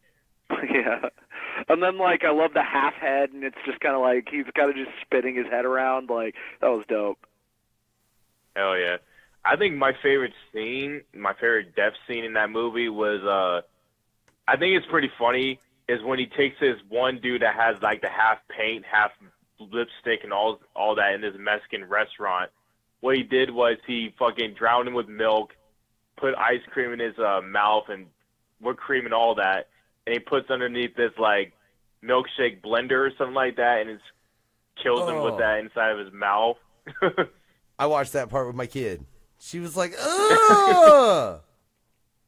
And she that was pretty dope. And you just hear him gargling and shit with all the ice cream and shit. So I'm looking at some other facts. Let's see. Oh, and there's actually somewhere out there's actually a director's cut, like extreme, where there's 12 minutes extra footage than the original director's cut. So there's like 2 different director's cuts. So I kind of want a Toxic Avenger VHS minutes that was cut out. But anyway, apparently there was also a Toxic Avenger musical in 2008. Oh yeah, I heard about that shit. That I want to see. Now I want to see that shit. Yeah. I actually just found out about that today. That is probably like a lot of the facts I looked up. I was like, I've already seen that shit, but like I was like, what? There was a musical? Did not know about that. So that was some new Toxie facts I learned. Mm-hmm. Hell yeah! All I got to say, real quick, man, I just my favorite death out of that film. Man, I hope this isn't in the second one and I'm just not fucking up. But where he wads old boy up into the basketball. Y'all are gonna tell me that's in the sequel, isn't it? Might be. Wait, what? Where he wads the dude up into a basketball. I think that might have been. Oh, the sequel. that was in one of the other movies. I think that was in the second movie. I'd see, yeah, it was because I only got to the second film, and like I said, it was kind of like I wasn't able to fully pay attention to because I had some other shit I had to get done, but I did catch that. So, fuck, I screwed myself by saying we could only pick from the fucking first film because that was my favorite death because I thought that shit was fun. After I'm done murdering people, I like to shoot a couple hoops. Like, for real? You know, wad a motherfucker into a ball and fucking play basketball with him after you killed his homies? All he needs to do is put his thumbs up and say, "Kids, say no to drugs." Right. I mean, that's the thing about this character, too. It's like ultra-violent, but very positive. Yeah. The movie was also originally called Health Club Horror. That was the first title they were going to give it. And, yeah, that's... I feel like The Toxic Avenger was a way better name because Health Club Horror would have been really misleading as fuck.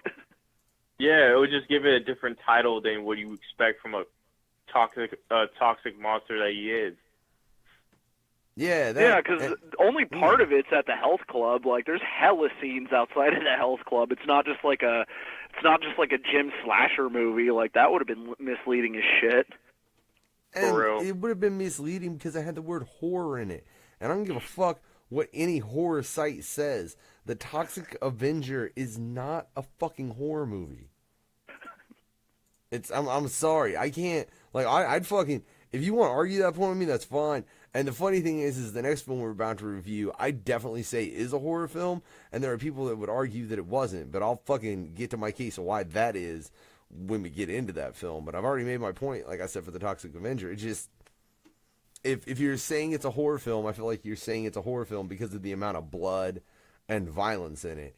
And if that's the case, I can think of a lot of films you should call horror films that aren't fucking horror films, you know? Yeah. Yeah. Hey, I don't know. Never fucking, it's not. It's a dark comedy fucking action film. And it is dope, though. Like I said, I definitely recommend this movie to anyone. Well, at a certain age, anyways. I mean, don't let your fucking kids watch it. Yeah. Oh, and I'm going to just, before we move on, or if we decide to after this, I wanted to put this fact out here, this thing I read on Wikipedia, because this shit is mind-blowing as fuck. So I'm just gonna read this whole thing, like, word for word from here, because this shit actually is blowing my fucking mind. So I'm just gonna read this. Okay, it says on Remake, it says, the remake said to be aiming for a family-friendly PG-13 release similar to Toxic Crusader television series is to be co-written and directed by Steve Pink. In May 2013, Arnold Schwarzenegger entered talks in a role for the film. Sometime in late 2013, Schwarzenegger dropped out to work on Terminator Genisys, but as of 2015, plans for a remake continued to circulate. On September 12, 2016, Variety reported that Conrad Vernon, who directed Sausage Party, will direct the film, with Guillermo del Toro producing, along with Bob Cooper and Alex Schwartz of Storyscape Entertainment and Greg Lessons of Weed Road. Mike Arnold and Chris Poole are on board to rewrite the screenplay by Pink and Daniel C. Mitchell. So Guillermo del Toro might be involved with the Toxic Crusaders remake. Whoa. Oh, I hope right. that's fucking And this dude all made legit. fucking Sausage Party. Like, what the hell? Oh. Yeah, you get the director of Sausage Party with fucking Guillermo del Toro. Like, that, of all the facts, that's the last little fun fact I'm going to say that I've read about, because that is the one that, like, exploded my head. I was like, what? No. And Sausage Party is that's not a even a dope horror, combo. but if you see the ending of that goddamn movie, oh my god. Well, no, but that's a dope combo to make a fucking Toxic Avenger film. Because you've got the guys at the comedy aspect with Sausage Party, and then you've got motherfucking Guillermo del Toro with all the fucking madness he does. Hey, shout out, we got Easy 606 in the room. I got Brandon, though, saying that hamsters deserve a life that doesn't consist of being placed in a microwave for more than 30 seconds. I don't throw hamsters in microwaves. What kind of fucked up, what? What kind of I don't fucked know, up man. mind That's you what have, Brandon dude? said. So Big apparently he's cooking hamsters in microwaves. I don't know anyone who throws hamsters in microwaves. I would not be friends with someone who throws hamsters in microwaves. I'd be like, I'm gonna change. I'm gonna move. I don't want you to even know where I live. I'm moving along from your sick ass life, dude. Moving along. So, like, yeah, I'm literally gonna, like, move. I don't. All right, look, that was Brandon, not me. I know I come up with a lot of sick statements, guys, but I don't throw animals in microwaves. I love my animals, yeah. And not like the way they do sometime with them sheep down in Wisconsin either. Shout out to Colt Shit. Yeah, Bloody Ruckus up in the house. Check out that interview. We get into that shit. They do, but that's a whole different story and it's legal, but whatever. Again, I digress that I'm not Richie from Boston, God damn it. So, back into this shit, man. That's dope. I really... Oh, Elmo, I hope that's true. I want to see that film. And I mean, that information, I mean, the dates you were giving were current enough to fully believe that it's some shit that's still on the plates of at least a couple motherfuckers. Well, if you trust Wikipedia, I read that straight off the Wikipedia page about it, so, you know, it's, I mean, there's at least some very heavy circulating talk about it, so. For real, though. That'll be good as fucking film. I'll watch the shit out of it. Yeah, I'd definitely go check that out. I certainly fucking would. I'll give you that, man. And, you know, I just gotta say, man, I'm just happy these last 2 episodes of the Freaky Fucked Up Fear Hour at the point where I had to actually review the movies. At no goddamn point made me want to put a fucking bullet in my head. Because a couple episodes before that, I really did. But ladies and gentlemen, this is Bullet in My Head. Yeah, by Chuckklez, that headhunting clown. We'll be right back. You know what other scene in a movie that want to make you put a bullet in your head is the ending of Sausage Party. Oh my god. Man, look, Facebook, we'll be right back. If you want to go check some dope tracks, check out NoFucksGivenRadio.com. You can get the app on the motherfucking App Store, NFGR Live on Google Play. But if you're on the live, we'll be back in about 5-7 minutes. Yeah, but for now, here's this. It's a pretty picture.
Yeah. So, ladies What and up, gentlemen, Facebook? yeah. I suppose I should show my face. Yeah. Yeah, Facebook. What's show my up? Freaky face. Fucked Up Fear Hour. Look. We're gonna have a we're gonna have a little short edition of the No Fucks Given Hour right in the middle of this shit. Like, bow. Huh? Cause Chuckles, you all pulled some shit out of your hat today. Oh, yeah. That's right. You want to know who it is? Who is it? Oh, shit, Motherfucking Bloodshot. Yeah. Holy fuck now. Hell yeah. That's Bloodshot the voice in from the house for fucking first Slaughter time King, on No Fucks Given Bloodshot. Radio. That's what's up. Look, but like I said, we're just. Oh wait, okay, no, I still got time on that track. Sorry, ladies and gentlemen, if you're over on No Fucks Given Radio right now, you're hearing The Dark Side by the other host over here on the Freaky Fucked Up Fear Hour, that being Elmo 415. We're gonna be live on the radio about a minute and a half, and we're gonna get into some shit with Bloodshot, talk a couple things he's got coming up, because I know he's got some shit in the works, and then we got a special track. And check it, that track I'm going to play for you all over here on the live feed as well as on the radio. Just to let you guys know, though, unfortunately, when I played the track for them over here on the live feed, I'm not going to be able to talk to y'all. So, yeah. It's weird. Y'all be able to get hear your me? asses on the fucking live feed on www.nofucksgivenradio.com. Come fucks with us. Yeah, I'm going to share the shit out of this right now. That's what I'm trying to invite some motherfuckers on this tablet. Yeah, let them know Lando we got got the that comment fucking new game Bloodshot. unlocked. And it's coming up. Oh, conk. Yeah. If y'all are watching this shit, do me a favor if you could. Go invite some motherfuckers. You know? Or share it. Or like, you know? Yeah. That'd be dope. I'm trying to invite some motherfuckers before this track ends, and I gotta go live and make Chuckles do this intro. Gotta play one of those bad, like, the doggy animal welfare videos. You know what I'm talking about? Like the with animal welfare man? videos. Yeah, I play one of those every episode. They're all sad. Yeah, one of those cheesy ass fucking intros and all that. It's gonna be worse. Oh, Jesus. Yeah, man. You don't even know what we got prepped for you, Bloodshot, but I know Chuckles is gonna take this intro right motherfucking now. Yo, what's going on, motherfuckers? This is your boy Chuckles, the motherfucking headhunter clown here with my boy Unknown Factor here. Hey, you were just with us in the Freaky Fucked Up Beer Hour with the homie Elmo 415. My bad about that. But I got a surprise for y'all. I just got a text message from a good-ass fucking homie of mine that I've known for fucking years now. Y'all may know him as the Slaughter King. Yeah, my boy Bloodshot is in this motherfucker. How's it going, bro?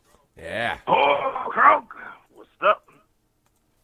Hell yeah, man. I'm doing good, man. Yo, it was a surprise to me that you text me on Facebook saying that you want to get on this show with us, man. It's very fucking honor, man, to get you on the shit. Yeah, but hey, let me just ask you, Chuckles. Bloodshot has never been on No Fucks Given Radio before. By the way, welcome to No Fucks Given Radio, Bloodshot. Thank you. But it's not the No Fucks Given Hour. But he's never been on before. So I'll let you make the call, Chuckles. Hell yeah. Whenever we have a show like coming up, we should definitely get you on the No Fucks Given Hour, dude. Oh, that's that shit's not legit. Definitely. Definitely. What I mean, we'll do that though. We're totally gonna do that, Bloodshot. We're gonna line up a date and get in depth with you on that interview. But I don't know. I guess I'm feeling like fucking Wicked over here, trying to use a question on a show that it's not the fucking show for. I'll give him that infamous question. Yeah, that first question. Yeah, man, you didn't catch that episode of Blood Beyond the Mat where it was just me and Wicked, motherfucker. He's like, that's the first question. And I'm like, wrong fucking show. Well, I'm going to pull it. Wrong show, but I'm still going to pull it. Or, well, that first question. All right, ready for this question, bro? Yes. All right, before we get into this interview with you, dog, one question for you, bro, is what is the true meaning of life? Life is life. The true meaning of life is... That's a good question. God damn it. What a fucking question. The true meaning of life right now to me is my daughter, who's out there listening to me right now on this fucking radio station. So I got my daughter and I got Smalls one out there. I know 8 years ago you would never heard me say no shit like this, but true meaning of life is my daughter and my girl. You know, a Smalls one and Priscilla. Hell yeah, man. That's my life right now, you know. It always used to be horror movies and all sorts of crazy shit, but all of a sudden it turns, you know. So everything I do now is for them. That's what's up, man. Hell yeah. Hell yeah. That's, I don't know, man. If we have that toilet bowl like running or the people clapping button like Damian Quinn has the on the Kool-Aid corner, we'd be playing that button right now for you, dog. That's a great fucking statement right there. That shit really does sound like a toilet flush, though, D, just so you know if you're listening. Hey, it does. But for real, Bloodshot, man, as a husband and a father, that's probably one of my favorite answers. I think we're going to have to go. I'm going to have to make a collection of all these answers and just like, here's a bunch of underground artists answering the meaning of life. Like, there's a fucking collection of answers for you. Like, it get really weird, though, at points. But that's not the point. The point is we got Bloodshot here for the first time on No Fucks Given Radio. He just got that first infamous question, but I know he's got some shit coming up, man. I know you got shit in the works because you just gave me some shit that was in the works that we're going to get to here in a minute. But you want to tell people what you got in the works? I got some shit in the works. I ain't trying to jinx shit, but I'm trying to drop 5 albums this year. Like 5 fucking albums. 5 albums? That's a lot. Yeah. Back in the day when I first started, I wasn't trying to charge people. I would give them all sorts of free shit.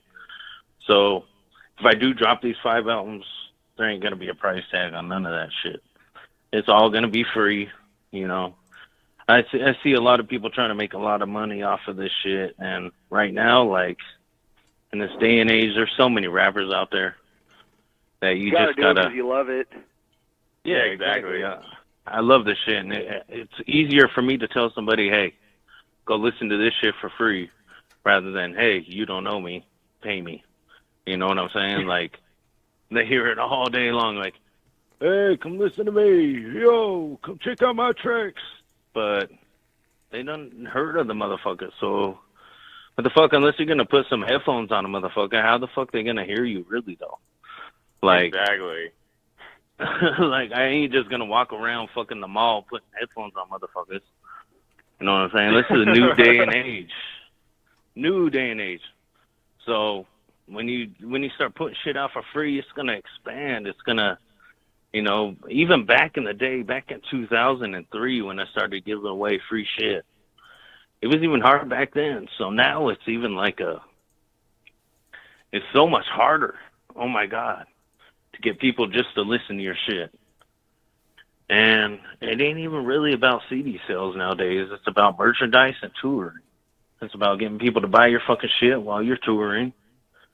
Yeah, anything I've ever made off music has been T-shirts and shit, yeah. Yeah, CD sales are just kind of like a bonus to people that are trying to collect your shit. Yeah. You know, like they want to hold it in their hands, hold it up to the moon and be like, I own this. You know, but to get to that point, you got to get them to listen to your shit. You know, I just sound like a greedy motherfucker if I was to go up to somebody that don't know who the fuck I was and be like, buy my shit. You know, they're like already in the back of their head, they're like, this guy done followed me for 5 fucking miles. He done looking like a crazy motherfucker. He's got a mask in his hand, you know, a fur around his shoulders. How the fuck am I even going to approach the guy at that point? You know, this is all online shit now. Well, you know, like if Bloodshot, I would suggest first off just not stalking people for 5 miles. Stop them when you see them right off the bat. Sorry. Don't. In Idaho, like, yeah, I'm just saying. In Idaho, the roads are long. You got to stalk them for 5 miles. You know what I'm saying? It's really, really country out here. So like. I learned it from the first couple of years being here that I wasn't going to be able to go to the mall and try to sell my shit to people. You know, and I know Idaho isn't just the only place like that. Just be like Yeah. a serial killer who doesn't kill people and just makes them listen to music. You sneak into the house and just like play the music. Kind of weird. in stereo. It's kind of. I just throw my headphones on them. That's kind of like, isn't that molestation? Like somebody could throw me in jail for that shit. Like, the motherfucker just put some headphones on me. Then you make the news publicity. Yeah, I thought about it. Like I can go downtown and stand on top of a 10-story building and start rapping out loud, but motherfuckers are gonna think I'm fucking weird and shit. I know I'm weird. See, local horrorcore rap artist Bloodshot performed one of his songs out in public and was charged for arrest for disturbing the peace. Yeah, exactly. Oh my Exactly, God, like- babe! If you're gonna say it louder. Oh, I Yeah. said, you could just try getting on Dr. Phil to get famous, like that King Crimson dude or something. Oh, King Crimson can suck my dick. That motherfucker's a fucking piece of shit. He ain't no king. I'm a fucking slaughter king. King Crimson can suck my fucking dick, dude. I hope he hears that shit too. That motherfucker already knows I hate him. Yeah, actually, he knows everybody fucking hates him. How you gonna start your name a king when you ain't no fucking king? For real though, he would start giving me problems since I first started this shit. Start getting my music out in 2011. Fuck that dude. So Really? wait, Yeah. this No, motherfucker was starting shit with you right when you Why? I don't know, cause I was friends with my homie Crimson. Shout out to Crimson, by the way, cause he was trying to get was threatening him, saying that he was stealing his name. And he started looking me up because I did this track with him, Lunatic, and he started giving me shit for no fucking reason. I was like, dude, I don't even fucking know you, dude. First of all, you stole my boy's name from the fucking start because he did his shit before you did. So what the fuck you talking about, dude? So like your boy even spelled it Krimzon or however the fuck he spelled it. I don't know. I don't know who this Dr. Phil rappers and shit. I don't know. After Catch Me Outside, I don't trust rappers who go on Dr. Phil. No, even ICP, I wouldn't trust him right now. No, ICP was on Dr. Phil.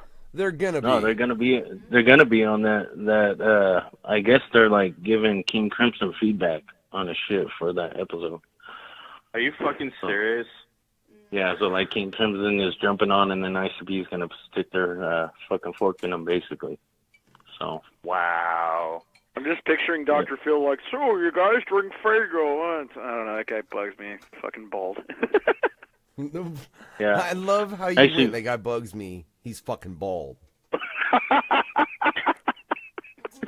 He was more insane than any of us. He really, Dr. Phil looks more insane than any of us. Really, yeah. though, when he's doing this shit.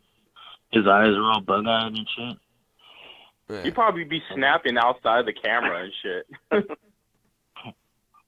Oh yeah, no, I You seen him certainly snapping wouldn't that trust fucking scary movie when he was with Shaq in that Saw scene and shit like that. He was going fucking nuts. Dr. Phil needs to be Leatherface on the next movie. That'd be some interesting shit. Oh my god! Whatever. Imagine they Hey, did look, do that shit for him. We're getting way the fuck off topic, man. I want to get back to it because Bloodshot. You said you're gonna try and release 5 albums. I'm not gonna try. I'm probably gonna do it. I don't now, try are you to do planning them all to anything. be full length? What's up? Are you planning everything to be full length, or are you planning EPs in there anywhere? Pretty much the Forever Horror Crunk is 12 tracks. So that's like borderline EP, LP. Right. But, you know, my most successful album was Camp Horror, which was, I think it was 10 tracks. So, you know, and fuck, if I can impress people with 10 tracks and people calling it my, you know, I'll try to put everything between 8 and 14 tracks on each album. Oh, yeah. And it's definitely doable. You know, I haven't released Saw's Family since, fuck, SCE days. So that was way back in the day. So I have a lot of making up to do. So I think I owe everybody 5 tracks in 2008 and five albums worth of tracks. I mean, which is easily doable. I mean, this last Forever Horror Crunk, I just started recording it at the beginning of December. And it's already ready, so And shit, so if you I say can, you if got- I can, Oh, wait, man, sorry. If I could do more than 5 albums, then I'm going to do more than 5 albums. I'm just going to keep on going. Oh, yeah. So I want to know, though, especially man. when you made that comeback right there, that just like blew everybody's fucking mind. Everybody and their mamas is looking forward for this project. If you have any, if anybody wants to know what they're going to expect for this new upcoming album you're going to be putting together, what's the one word you would give them for this particular project? Poor crunk. Hell yeah. One album, you know, that, and my second word would be chainsaw, because I use it a lot. I'm not going to say how many times I actually say chainsaw, but I say it more than I've ever said in my goddamn life, because I'm trying to coin that chainsaw thing, you know. Everybody that knows me knows that I've been packing a chainsaw forever, and I'm saying horror crunk since 2003, you know. So it's not a style that I originally created, but it was definitely something that I latched onto. You know, back in the day, I used to listen to Silent Corpse with Doja Demon and Shy One before I actually like broke on to the actual horrorcore scene. And to me, in my heart, like the only thing that I could picture in my head was horror crunk. You know, 3-6 Mafia back in the day was horror crunk to me, although they didn't really represent horrorcore to the fullest. It was still like, you know, horror crunk, because I never really was an ICP fan. I never really was a Psychopathic fan. But, you know, all that Memphis shit, the closest thing that I got to the Memphis shit was Doja Demon and Shy One on Silent Corpse. And I don't know if you guys have heard that album or anything, but that's really what Yeah, that's what sparked my shit right there. Yeah, that album in general got me listening to Shy One's music and Doja Demon's music to begin with. Before I even know what Devil Shit music was, it's like those are the two main artists that got me to that genre, you know what I'm saying? Yeah, exactly. Like Shy One's hard-hitting beats and everything, just like, even though they weren't like hey-in and fucking and yeah and what on that shit, like, I was doing it for him while listening to the CD, you know what I'm saying? Driving down in the car, fucking listening to it at home. You know, I was adding those ad-libs in there just from listening to this shit, you know? So, you know, I kind of influenced off of them and created my own type of shit that I called horror crunk. And, you know, it's kind of there's like Doja Demon and Shaman kind of originated it, and then I kind of took it to a different level. And like at that time when that was coming out, Lil Jon was coming up and shit like that, and he was hanging a lot in his tracks, but that was like mainstream type shit. You know, so I thought I would blend it together and call it horror crunk. So that's really where horror crunk originated from. Hell yeah. Hell yeah, because I can tell by the energy that you put into this genre, it's like it has like that mixture of horrorcore and what you hear from like from a Lil Jon track, because you know he says get crunk like loud and crazy and all that. That's why I always got that picture in my head. It's like, damn, this is some good ass fucking shit. Like you would bump this shit in the club while stabbing a bitch. You know what I'm saying? Yeah, exactly. Like when I won't lie. When I started recording Forever Horror Crunk, I was like listening to a lot of Lil Jon shit, and I'm like, okay, I'm gonna get this shit to sound like Lil Jon. But when I'd actually recorded and like the real Bloodshot in me came out, it sounds nothing like Lil Jon. Like the lyrical content, nothing is like anything that Lil Jon would come out with. Yeah, hey, and what, and yeah, but that's not everything, you know what I'm saying? Like, the lyrical content and what I'm trying to bring to the table is something completely genuine. I don't know if that makes sense, but you know what I'm saying? Understandable. Yeah, you've already got this shit all planned out. You've got everything recorded. You got any collabs on there? I got Bloody Ruckus on 2 tracks and Smalls One on 1, because everything I do, Smalls One's going to be on. Hell yeah. Like any album you hear me on, even if it's like a 2-track EP, Smalls one is gonna be on, just 'cause that's my girl. And fuck, me and her make some fucking dope ass tracks. And I honestly, the Finish 'Em track on Forever Horror Crunk is the dopest track on the album, and I can't wait for people to hear that. Hell yeah, man. Yeah, shout out to the Smalls one. Shout out to my little brother, Bloody Ruckus. You know what I'm saying? Especially those two be grinding this shit. You know what I'm saying? They go hard as fuck. Especially with you and Smalls one on a track. It's a fucking masterpiece every fucking time. You know what I'm saying? Oh God, dude! When me and Smalls first met, she was hard as fuck. But now that she's like, me and her been doing tracks together and collabs and whatnot. Now she has like crunkness to her. Like I wouldn't say she's the same as she used to be. She has this like, she's so fucking crunk. And on her solo album coming out, holy shit, dude! You could totally see like the development. Wait, you know, from us being a couple. Hold on. Was anybody supposed to know what you just said? Yeah. Oh, well, Smalls one always had something in the works. Okay, well I know. Okay, but whatever. Fair enough. I've heard things. Like I've heard that. Yeah. Okay, so you're gonna drop 5, which holy shit, dude, that is an insane amount of work, Bloodshot. But man, like, can you say anything about your wife and like in that project? 'Cause I know there are motherfuckers waiting for that too.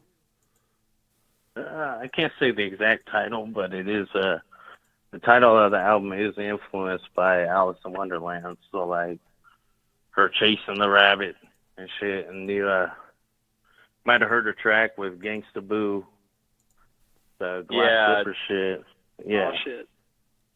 So like I know she kind of references something in that track, but yeah, it's fucking dope. She has a lot of tracks recorded for it. Let me tell you, it's her best work to this day. Oh man. Well, and I'm assuming there's a track. I'm assuming you're going to be on that somewhere, right? Oh yeah, definitely. Hell yeah. Just like she's going to be on every album of mine. You know, I'm going to be on every album of hers. So. But every track that you hear from Smalls one, you always hear Bloodshot featured on that shit. Because he's the one that's mixed, and then he's also mixing, and you're also going to be mixing and mastering her album as well. Is that right, or is it going to be a different? I'm hoping. I'm hoping if you don't turn left and have somebody else mix it, but I'm always willing to mix her shit and master it. So. I know. Man, I got to being ask in the Bloodshot, same studio that she's recording it, like the only person that should mix master is whoever's recording engineering. Well, I just got to ask, man, because you're one of the few that you guys are a couple, and you're in this shit together, right? Me and my wife are the same way. I mean, she very much runs a shitload of what is the radio as far as to make everything with No Fucks Given radio work. I'm just curious, how do you two balance this shit? Oh, very well. I mean, we have our ups and downs, but when it comes to like, she'll be running into the fucking studio to record some shit, and I'll be running in there too, but she's a woman. She gets first dibs. You know, that's what was so hard about this album is because she's trying to record her solo album. So, you know, she's got to record some shit. I got to sit back and be like, I'm going to record some shit. So I've been recording my album while she's at work, unfortunately.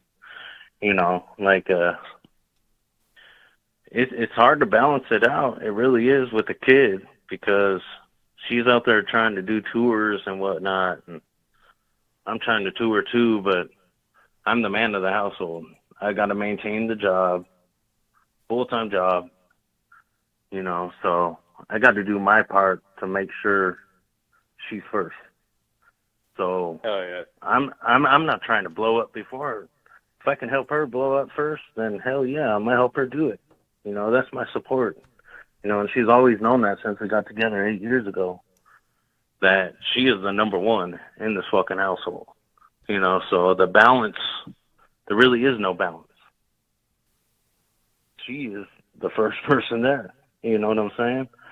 Like, no, man, I do, and I think in that you've achieved a great balance, Bloodshot. I really do, and that's something that's it's impressive. I fucking, because I mean, you all have been doing this for a while, and then with the kid and everything, and I hope to be the same level of success and all that with the fucking, you know, us and this married shit, and my kid, and blah blah blah. And hopefully, she can just take this radio over one day, right? But you know what the whole point? The whole point is, I'll tell you what, ladies and gentlemen. Yeah. That crunk rock, or that horror crunk, fuck, I fucked that shit up. Horror crunk ain't dead. It's because I looked at it wrong. 1 second. One take straight. You know, I hate it. I'm gonna be real honest. I gotta be real honest with your Bloodshot. You ever be working line on stage or something, and it's like going so well, and you fuck up one word, and you just want to punch something? Oh yeah, I've fallen off stage just to cover it before. I hate doing that. Yeah, but fuck it. What are you going to do? This is live radio, ladies and gentlemen. No fucks given. And for real, horror crunk, that shit ain't dead. Yeah, by Bloodshot. Check this out on No Fucks Given Radio right now. Thumbs up. And for all y'all over on this motherfucking Facebook page, right? Y'all's going to check it too. But I got to press a couple buttons for that shit. So hold on. Yeah, and I'll be right back with y'all too. Are we recording? Do you know? I'll remove that intro. Y'all don't need to hear that fucking intro. Because it's just the intro to the show, and that's not what y'all want to hear right now. What y'all want to hear, this horror crunk ain't dead. So, click this button. Click motherfucking, hey. Click that button. Yeah. Horror crunk! Yeah! Thank you, guys. Horror crunk will never die. Let's go! I look them in the face and soon the haters go away. I broke the chainsaw out into the world, turns black and gray.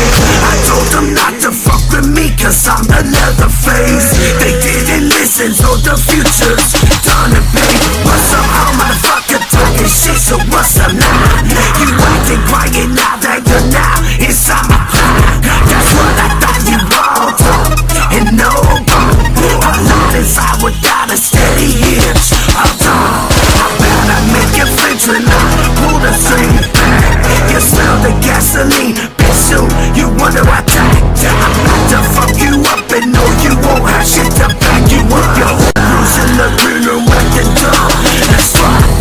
I'll never die, it's always running through my veins. Like a drug and antidote, the only drug that keeps me sane. I'll never die, it's always running through my veins. Like a drug and antidote, the only drug that keeps me sane. So pull your cards out, I'll rip them in itty bitty shreds.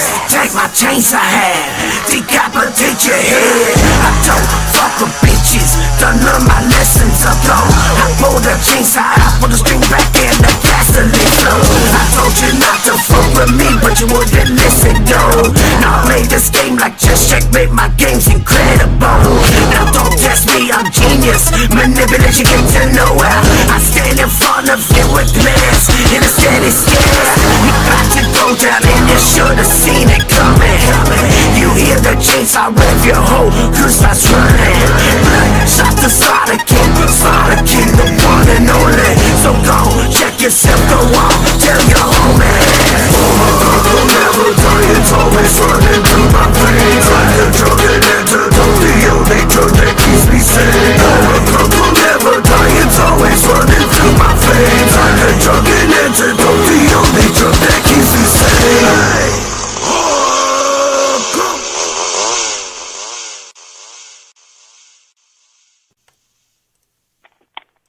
Hell yeah. We're back. Facebook Live, anyways, ladies and gentlemen. If you're over there on No Fucks Given Radio, you're hearing either a commercial or a track of mine featuring Race X's Cash and MC Enigma. I'm not sure. But what you just heard was that track by Bloodshot. Man, that shit was dope. Oh, yeah, man. Some hard-ass shit. Okay, for a second, I thought fucking that ding was like, I got hung up on it. I was like, oh, shit. No. No, you were on mute. Oh, okay. Wait, what the fuck? Oh, we lose my Elmo daughter's then? up here. Are you sure? Miles is out there smoking right now. I think yeah, see, we lost Elmo. don't tell me we didn't lose. Yeah, I think Elmo got know- cut off. Oh shit. Like I heard a motherfucking ding. There was a motherfucking ding. Call Elmo back, but whatever. Hell yeah, man. That shit was dope. I look forward to hearing the rest of that. Make sure you get with us, man. When you drop that album, I want to try and plan you coming on the No Fucks Given Hour for that, and we'll give you a whole treatment that you probably didn't want in the first place. No. Treatments are good. Treatments are good.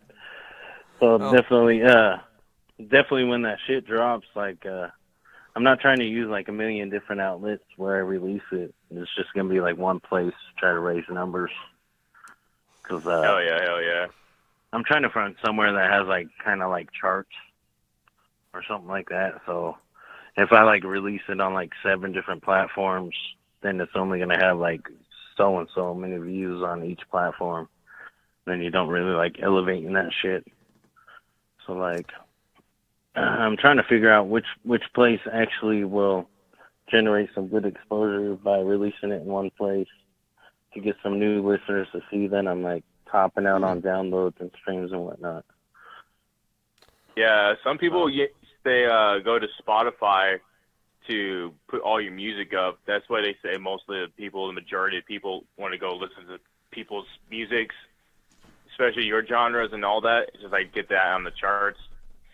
Yeah, exactly. Yeah, I need to look into Spotify because I'm trying to, like, I'm old school, like mp3.com, you know, and then soundcloud.com came out, SoundClick and all that.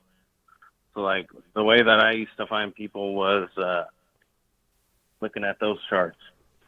You know, a lot of people that I collab with back in the early 2000s was finding them on those charts. Like, that's the type of shit I'm doing. I don't know if Spotify has like a charts or something like that.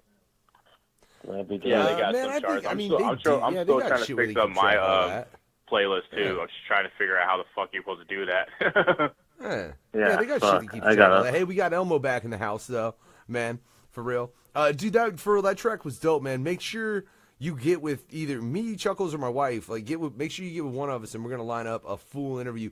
Bloodshot will be returning to No Fucks Given Radio, and he probably will die like the rest of them do because he's coming to that hour. But that's besides the point. Don't go listen to any interviews, Bloodshot.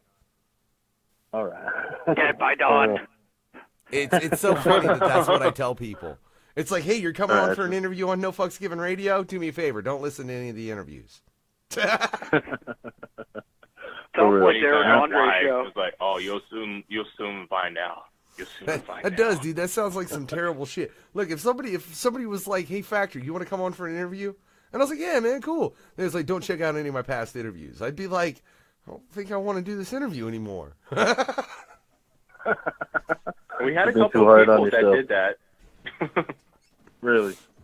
There were a couple of people that actually got scared of us. One time they officially called up Factory and said, "Bro, no offense, but I don't feel comfortable doing this interview no more." Wow. Whatever, man. Look, all I know is we this is the Freaky Fucked Up Fear Hour, ladies and gentlemen, and we didn't even rate the Toxic Avenger. Oh shit, we didn't. No. How'd you let that Back happen? to that. Oh, Have you seen the Toxic Avenger, Bloodshot? I watched like the first and second one, and then like you guys were saying earlier in that shit, they started changing up his voice. So when the third one came out, I wasn't really too interested. Did you like the first one though? The first one, yeah, definitely. Yeah, we've been reviewing the first one. The sequels are meh. Yeah, when he comes out in the first one, he bashes out like the back of the fucking. That shit was pretty dope. But once he starts talking like a human, I'm out. I'm sorry. So let's just ask you. Yeah, just like when they changed up his voice and everything, it just made him look like an average, like, human, like a average person you'll see walking down the fucking street. Oh, and they couldn't even like match the words up with the fucking vocals, so it was like total extra. Yeah, on that shit. That I found annoying, Bloodshot. Like, yeah. Why the fuck can't you match these lips up with these words? Yeah, exactly. It all sounded like a normal human being. It was totally fucking weird. Yeah, but the first one was entertaining, 100%. But So, goddamn. so It's 1 out of 10, man. What would you give it? Probably like a what? The first one? Yeah. Yeah. This one definitely like a 4 or a 5. You know, it was definitely entertaining. The second one, you're looking at like a 2. He said a 4 or a 5 out of 10. Oh, out of 10? Then we're looking at 9 or 10 out of 10. Oh, okay. On the first one. Okay. I was like, you just said a Yeah, we gotta be more Yeah. specific. You're like, you got an F, motherfucker. That's positive. Yeah. The first one was very entertaining. It's just how I felt about it, the remake. It's like I felt like the new It, he's trying to emphasize his voice too much, so it kind of, after 10 minutes of the new It, I don't know if you guys are a fan of the movie, but I turned it right off. Like, I don't know, he's trying to emphasize his voice way too much. It wasn't natural like the first one. Yeah, I seen the remake of it. There were some parts of the movie I did like, but some of his character-wise, he's trying to overdo it, and some certain scenes trying to compete with Tim Curry, but it was not like the same with his shit. No, not at all. It wasn't natural. Like the first one was natural. The second one was like just how I feel about all these new age horror ones. Like it's like 1 out of every 10 of them. But it's no, like, Bloodshot. That's because Tim Curry's fucked up in the head. You know that, right? Yeah, Tim Curry's the man. He's the man. I mean, he's dope ass acting for real. He knows how to be creepy. Yeah, exactly. Yeah. You can't fuck with the first one. I'm sorry. There's all these new age people that don't know about the first one, try to see the second one without even seeing the first one. Like, oh, this is dope. No, Well, hey, I'm just sorry. so you know, as we mentioned this earlier in the show, apparently the Toxic Avenger may be getting a fucking full-blown studio, like a big studio production. But it'll actually be a remake of the cartoon show with like the Toxic Crusaders, so it'll actually be more like a Marvel action comic kind of take on it, rather than like the gore, like split people in half kind of brutality version. So it's more of a remake of the cartoon than it is the remake of the original Toxic Avenger. Then that'll make complete sense. When you do it like that, that'll make complete sense. So, I think that's a better direction to go, because we've been I think the horror genre, like, I mean, I know we can argue about the Toxic Avengers horrorness, but like it's not like some of the classic really gritty ones like The Thing and stuff and It, and it's like I feel like we've been doing too many remakes of that, but a Toxic Crusaders like reboot, like Marvel thing, like I feel like that'd be a lot more original than what I've been seeing coming out. Oh, definitely. Especially in this new age and day, These kids don't even know what the fuck Toxic Avenger is, so it'd definitely be good. I mean, well, y'all should go check it out. Yeah, for anyone that hasn't seen it. Hey, but Lando, what do you say, man? Bloodshot, or fuck, why did I say Lando? Elmo. Sorry, my bad. Fucking whatever. I'm gonna blame Bloodshot for that. You can smack me for that later, Bloodshot. Speaking of Lando said he was supposed to call in, motherfuckers. He promised us that shit. What the fuck, man? He did call in last night on Talk Snuff. But yeah, I don't know what his excuse is tonight, man. Yeah, but fucking Lando. But whatever. Back to Elmo. Elmo, he gave it a 9 or a 10. What do you say? Toxic Avenger.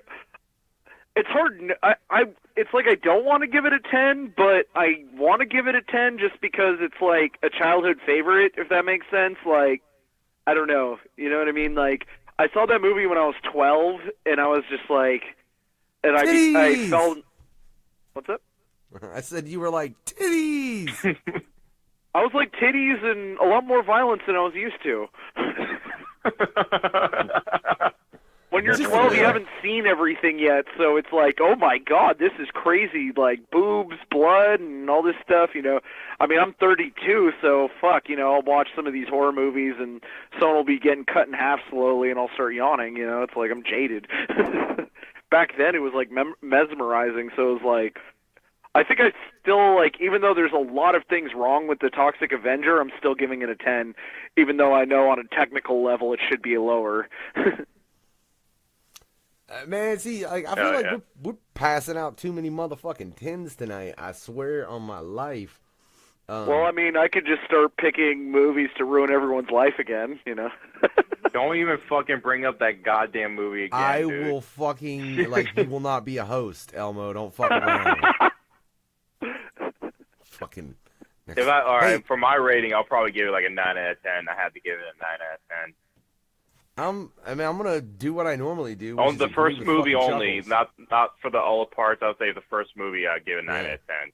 Oh, the other ones are like 5 to 7 most. Like the sequels just don't really do that much for me. Like the sequels, honestly, they'll have like 10 minutes of cool stuff, and the rest of it, I'll be like, I kind of want to do something else now, you know. Like the dude getting wadded up as a basketball. That shit was funny. Yeah, I love the video store scene in Toxic Avenger 3. That was really the only scene I liked, when he kills all the dudes in the video store and plays jump rope with the intestines. Then the movie kind of gets shitty after that. Yeah, just like that. When it got shitty, I literally fell asleep to almost to the point of the ending. It was that bad. Oh, yeah. So I will say, y'all should definitely That's pretty apparently bad. check out Quarantine of the Toxic Avenger based on the ratings given by everybody on the show. I mean, I would definitely recommend them both. But, gentlemen, the last film on our plate was my choice, and it's a film that, man, I've been a fan of the series for fucking ever. But Alien Covenant being the newest film that we're doing tonight, being that it was released fucking May 19th, 2017. So, I mean, that shit's fairly current, but it's a series that's been running for a long time. And it's also one of those that some people would say, this isn't a horror film. Now, real quick, my whole argument to that is not all of the Alien films are horror films. I'll give you that. Not a problem. But the first one, the third one, and this one are fucking horror movies. You say I can see arguments for both sides on Covenant. Like, I could see how somebody could say, like, oh, this is mostly sci-fi, fuck that shit. And I can actually also see the other side of it being like, this is definitely horror. So I kind of, it has reason. I feel like it has a lot of reasons you could argue either way, you know, if that makes any sense.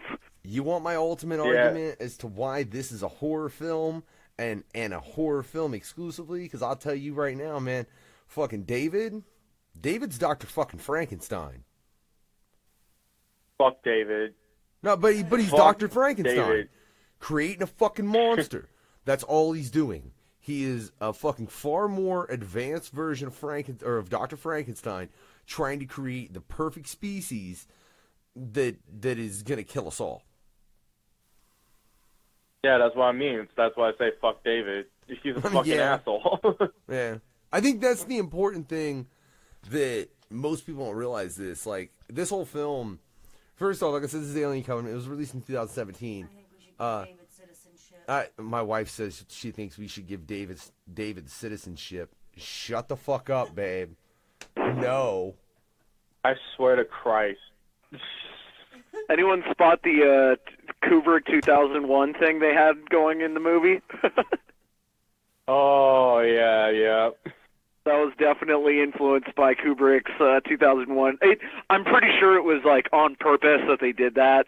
It was the movie is kind of a homage to 2001 in some scenes, but I think that was on purpose. So I thought it was cool. I didn't find it any type of plagiarizing. I actually was like, hey, there's a lot of stuff that reminds me of Kubrick's 2001 about this movie, but in a cool way, not in like a cheap plagiarizing way.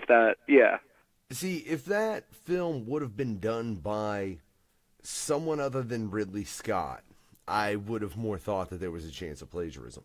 But the fact that that was directed by Ridley Scott, mind you, it was the third Alien film that he actually directed, in my opinion, shows me that he wasn't, because Ridley Scott don't do that kind of shit. He just really don't. The motherfucker has more integrity than that as a director, and is far more creative, at least in my opinion. Yeah, I mean, he's a brilliant director. Like, you can't, like, however you feel about any of the Alien films, poor directing is definitely, directing's not an issue in any of the Alien movies. Like, I don't think there's really an Alien movie that I think was bad, except I didn't like Prometheus, but that was the only one I didn't like. I like Prometheus. I think Prometheus is good. I felt like Prometheus automatically was like from the start, it made me feel like, okay, why do I have a feeling that this is a Aliens feel to this movie? And it was, you know what I'm saying? Yeah, I don't know. I just couldn't get into it. It wasn't like terrible, but I just couldn't really. I don't know. It didn't do it for me. See, now the thing with Prometheus. Now, for everyone, I want you to know this is actually the sixth. Covenant is the sixth Alien film that is a solo Alien film. If you want to include the Alien versus Predator films, it would technically be the eighth. But Ridley Scott has said that he doesn't include those in the mythos of all the Alien shit. He's like, it was fucking, that shit didn't happen. Fuck you. Like, I don't know, you suck my dick. It didn't. That's what Ridley Scott pretty much says. Yeah, well, I mean, those were like super gimmicky, you know. Like the other movies are brilliant. Like get me into those fucking Alien versus Predator films, man. Like I said, I am a fucking fan of Aliens and Predators to the point, like, I've read a shitload of the books, the comics, both the ones that were Aliens, the one that was Predators, the ones that were the Alien versus Predators books. And it pisses me off they made such piss poor movies when they had a shitload of really good source material to go by. Because they did. It would have taken if they would have made the original Alien versus Predator, like the comic and the book, the original, like the first story that was ever put out, if they would have tried to have made that, dude, it would have cost fucking 10 times more because it was set on a different planet with all kinds of alien species, and it was far more sci-fi than what was presented in the original, which was fucking, oh look, we're in a little small suburban town and there's a pyramid that Predators fucking used to hunt, which is the dumbest shit I've ever heard in my fucking life. Mm-hmm. Like, are you serious? I never read any of the comics, but yeah, when I watched Alien versus Predator, I was just like, I felt like I was just watching a cheap cash grab that they really half-assed. Oh yeah, and I wish I honestly had the budget for what that film was, because I know Covenant was $97 million. It was $97 million for all the production on Covenant. Now, mind you, that motherfucker made $240 million worldwide, so it more than fucking made back its money. It's not a problem, but it makes me wonder what they put into Aliens versus Predator.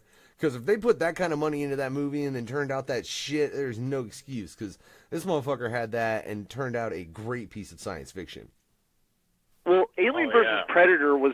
I remember people wanting that movie to come out when I was little, so I think they got lazy because they knew how many tickets that would sell on like the first week, so they just decided to be lazy pieces of shit. That's my theory. Yeah, because everybody and their mamas were begging that movie to be fucking out for years at a time. You know what I'm saying? I wanted that movie to come out when I was like a little kid. Like I remember there was like rumors about an Alien versus Predator movie, and it never came out. Same with Freddy versus Jason. I remember that as a little kid hearing rumors about that coming out someday and stuff. And so because it's same theory. Because like if you've seen the Friday the 13th, Jason Goes to Hell, at the end of that segment, Freddy's claw hand comes out of the grave. He comes out of the dirt and grabs Jason's mask.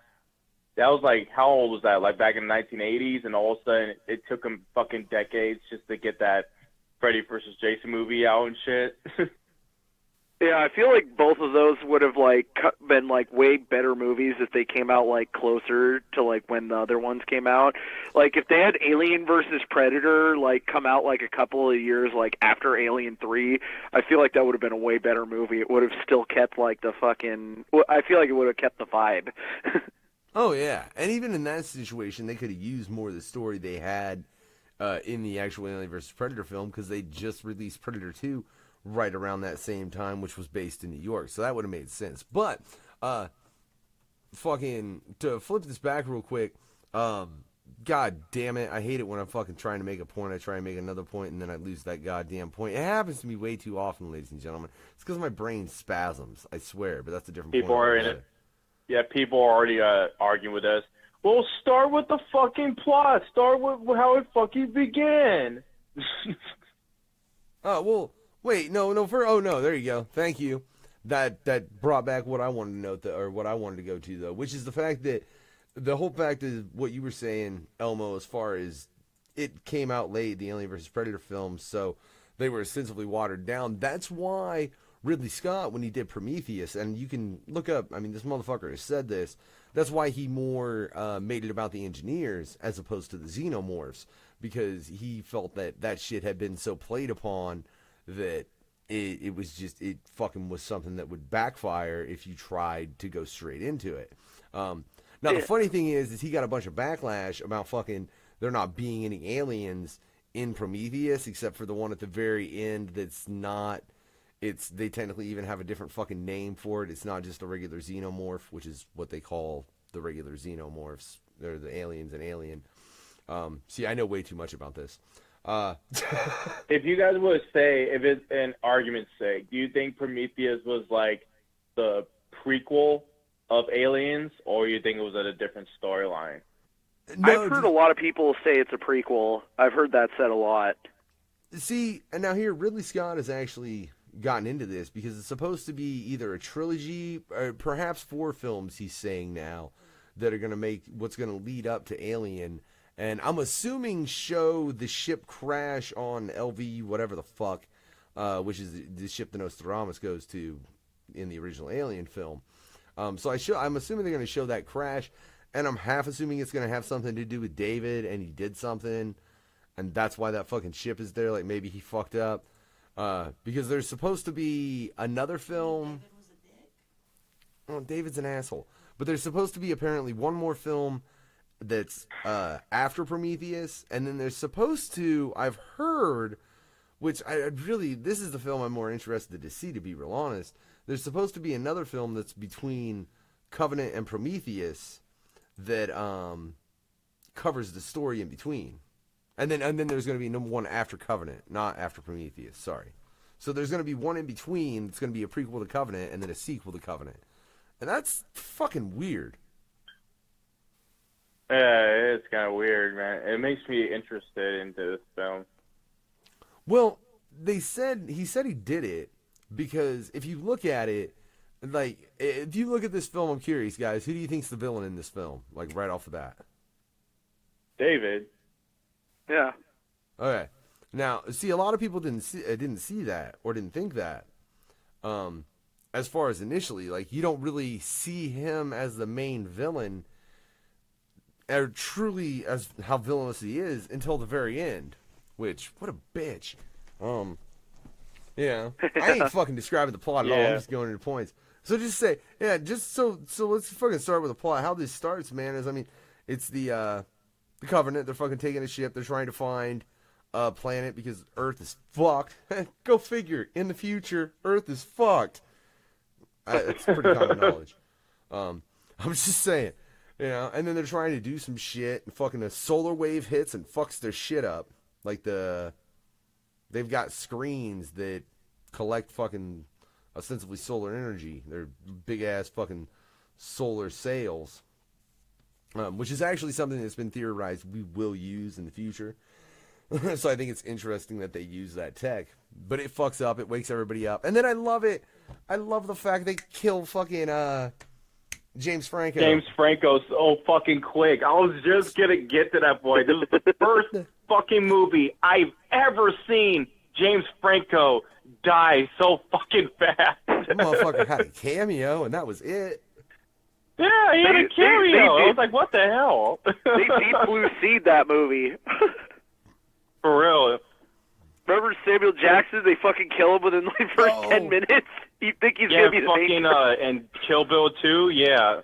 I was like, what the hell? And those are great moments. I love when you have that moment where you're like, that's gonna be a main character. What? Why are they dead? What? What the fuck just happened? Yeah. Those are great instances in film, man. Oh, See, and I mean, one thing, too, which is the first for me, is Danny McBride was also in this fucking movie, playing a serious role. He did a good job, too. Yeah, he did a good-ass job, too, because when you see Danny McBride, you mostly see him in a lot of, like, comedy movies or comedy shows on HBO and all that. He actually played a good, serious role in this. Yeah, he was like really... Too. Yeah, you couldn't... Yeah, like throughout the movie, like I remember the first 5 minutes, I was like, Danny. I didn't know who the cast was, and like I remember when I was watching it, I was just kind of like, what, Danny McBride? What the fuck? And then like within like 5 to 10 minutes, I kind of forgot I was looking at Danny McBride, which is good fucking acting because at first 5 minutes I'm expecting him to be like the silly comic relief of the movie, and then he isn't. Like, because he always plays the role as this funny fucking lovable asshole, you know what I'm saying? he's played like this serious role, like he was a serious cat. That's a point he actually made when he was cast too. He said, like, in the whole casting process, he's like, I was really happy and at the same time kind of surprised because when I found out, he said, when I found out that I was being, selected and was going to be in the cast for Covenant, he's like, well, I'm going to be the asshole clown that dies in the first scene. And he said it was even surprising to him, Yeah. And again, he did a great fucking job in that role. Hell yeah. Even he couldn't save James Franco, so that was like payback to Franco for End of the World was that movie. What was it called? This is the end, I think. Yeah, this is the end. So this was like payback to Franco. You don't get Who takes the leading role now, bitch? Oh, that's terrible. So yeah, I mean that happens, and then they have that whole sale issue, and you're also introduced to oh fuck, what is the other robot's name? Oh, what's his name? Walter. It's not David, It's but Walter. Oh shit. It's Walter. Hold on. Walter, yeah. It's Walter because it was actually here's a really fucking weird side note to this. The start date of their mission for the Covenant is the same day as Walt Disney's birthday, and their robot is named Walter. Whoa. Whoa. Whoa. Yeah. Mindfuckery. But I mean, that's the truth. So I mean, there's some kind of weird reference there. So I mean, you get introduced to him, and then the fucking shit happens. They fucking all wake up, except for James Franco. Yeah, James Franco was all stuck inside of that tube, and I was like, he's gonna live, right? It's all of a sudden he gets burst into fucking flames. So I was like, what the fuck? Come on, dude. There wasn't part of you when them flames initially burst up. For like the first second, you were like, oh, he'll be okay. And then like 2 seconds later, you're like, oh. Boom. Yeah, you can't really survive being inside like basically a glass coffin being set on fire. Like you're not gonna live. You're gonna, even if they put out the fire, you'll probably just suffocate too. Like even before you burn to death. Well, and you'd breathe in the flame fairly quickly because you wouldn't have an option. Yeah. Yeah, part of me was no surprised. surviving Some that. parts of me was like, I was kind of happy that he died because James Franco is funny. I could picture he's a good actor and all that, but sometimes it just makes me just like annoyed. Like this dude's in every fucking movie I see. This is a movie that made me so happy that he died so quick. Yeah, I don't think he would have fit. Like, I don't know. I could be totally wrong, but I just don't see James Franco like being a main star in an Alien film. Yeah, me neither. But there's another thriller I saw him in, James Franco, and I totally forgot the name, and it's going to drive me crazy. But he actually did a really good, serious actor job in it. I forget the fucking name of it, and it's going to drive me nuts. Where he cut his hand off? Is it that one movie with Jonah Hill? Not the War Dogs, not that one. No. No, there was this one where it was like this like 1800s like he's like hunting a 1800s like weird like spree killer guy. Now I'm about to Google. This is gonna drive me fucking nuts. I'm looking at his filmography. This is gonna fucking drive me insane. I don't know. All I know is apparently Lando was fucking rolling when Franco died in This Is the End. So, yeah. Yeah, I was rolling Lando too. likes It was to like, see that's James what he Franco fucking gets die. for being an asshole. Yeah. That's a good Because you were being petty, Tom Petty. Oh, God damn. Jesus. I'll tell you, that's a good film if you want to go check something else out. I don't think that's definitely not. And Danny McBride stole the shit out of that movie. He was hella funny in that shit. I don't know. Look, I'll be real honest. If we're fucking calling the Toxic Avenger a goddamn horror film, I'll call This Is the End a horror film.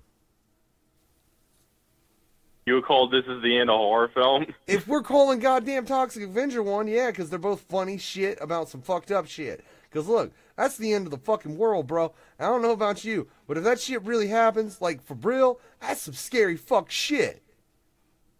There was actually, I never thought about it. There are actually some.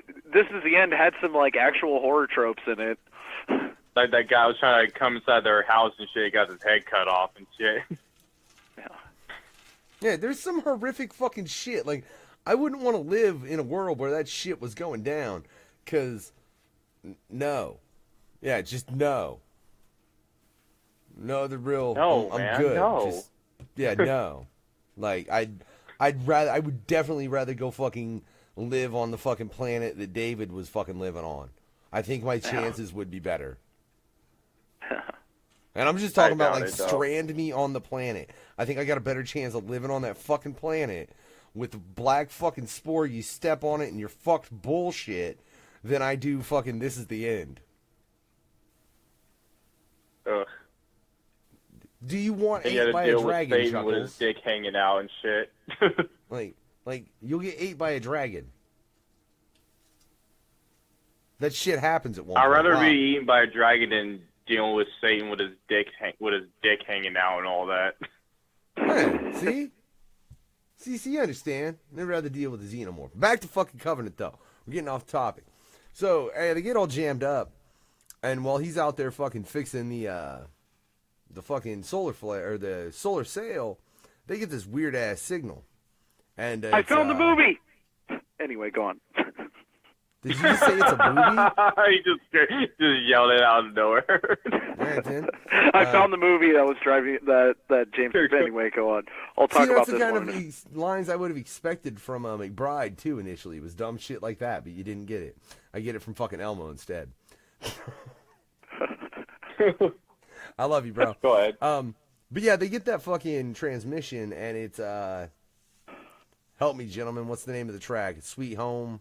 Alabama. Sweet Home. No. Home Sweet Home. Well, it's like, I'm a dreamer. The fucking Motley Crue, or I don't know. It's like Take Me Home, something, whatever. And McBride recognizes the tune when they're listening to the shit, like listening to the transmission, and he's like, "That's," blah, blah, blah. And he's like, so based on that, they check this planet, and this planet ends up being really like way the fuck closer to them, and habitable as far as what they need. Because like I said, it's a colonist fucking ship. This ship is full of people in hypersleep. Like, that's all it is. A lot of them. So, first off, I want to just ask you guys. Let's say you just had this terrible shit happen, all right? You could fucking go in these things and sleep for 6 more years. And you're not even going to fucking age, right? You're just going to have to sleep for 6 more fucking years. And not even be aware of it, right? Or you could fucking go to this place that you have no real information about. Or this other place you've surveyed the fuck out of. Just go back to sleep. What are you doing? is that after seeing someone get set on fire? Like, I mean, you just seen your fucking captain die in that shit with all that happening. So yeah, you did just see that, and you just had his fucking funeral, and now you're trying to make a decision. Do you want to go back to sleep for 6 months and get to the planet you were supposed to, or go to this new planet you've just discovered that seems hospitable enough to where you may be able to fucking, just use it and not have to, waste 6 more years? Which it's really not. Well, wasting, if I in my don't opinion. know You're what the cryo fuck sleep. that planet is, because you don't know what kind of creatures or what kind of creatures or things that live down there, I want to be sure I see my research of what this planet has before I even discover it. If it's some crazy ass shit, I'll just go to sleep. It's a random ass planet. Like, there's a lot of risks to going to a random ass planet that might look harmless, but it is harmless. See, that's my point.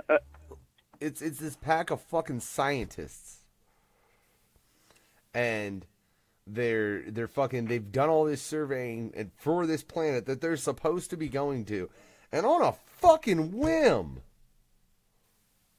You're right. But then again, it does kind of relate back to the original Alien, as far as with the Nostradamus. They received a fucking transmission that was it was a distress call, and they had to go fucking check it. Now, mind you, they had to go check it because that was the protocol of their company, and it was like, motherfucker, you have to. With the Covenant, that wasn't the case. They could have been like, no, let's go back to sleep. Fuck this dumb shit. Like, I don't know, I guess the human curiosity could fuck you in that situation, because you'd be like, why is a fucking track from Earth playing out in the middle of space? Well, I could see the wanting to go to the random planet out of fear of getting back into that thing I just saw my friend get burned alive in. I'd be so scared to climb back into that thing after that. Like, I'd have some serious, I'd have hella trouble, wanting to climb back into it. After what I've seen, I'm not going to get back in that fucking tube again anymore. Yeah, I think I would have made the same bad decisions they made. Yeah, I'd rather sleep in a normal bed and then try to force myself to sleep like that than be inside of a fucking tube. Well, then maybe there's just be in a tube that just burned my friend alive. I'd be like, I don't trust this tube anymore. I'd probably have PTSD and fucking night terrors just from seeing that in front of me. And all of a sudden it comes to fucking life. Comes to fucking true in my life. Like, god damn it. If I had to go into hell in a handbasket, this is the way you're going to go out like that, my friend. I'm going to make Lando give us a fucking list of movies, by the way, because he's asking if we've reviewed the Purge films. No, we haven't, by the way, Lando, just so you know.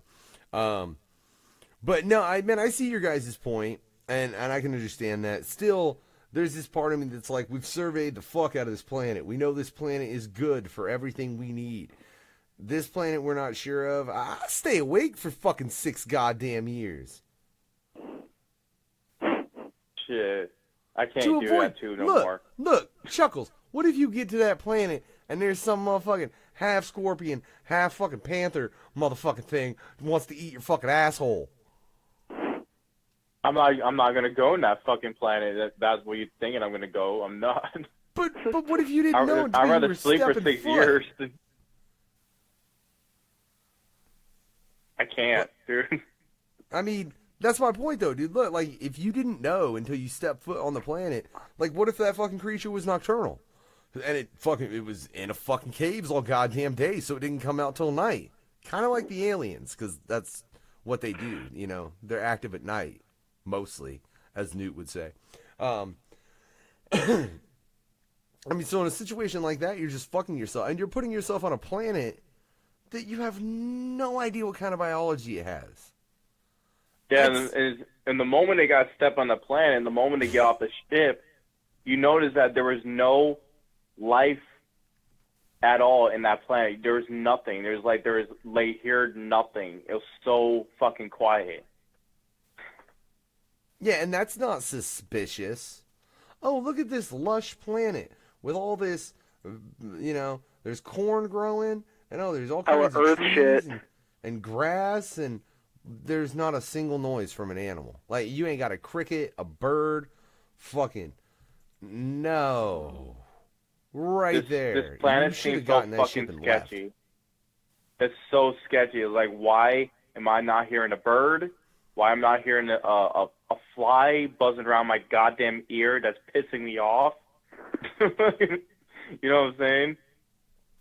And look, tell me that doesn't have the fucking markings of some horror shit right there. That's some horror shit, yeah. It is. Here's a completely unknown environment. Step into it. Hey, it's all quiet. Huh? Why is it so quiet? And then nobody worries about it. Well, let's go get samples. Bitch, did you not heard what I just fucking said?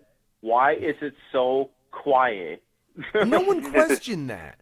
Like, they asked, like, did you notice you don't hear anything? It's beautiful. No, dumbass. This is a fucking planet That's full not of vegetation. normal. Like, there should be you do not have this amount of fucking forest bullshit pop up and there not be something else. For real, though.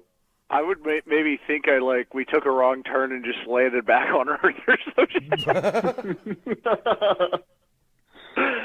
Like, damn, we just drove in a circle. Right? Man, It's like, oh happened to shit, the my bad. I autopilot? got the map upside down.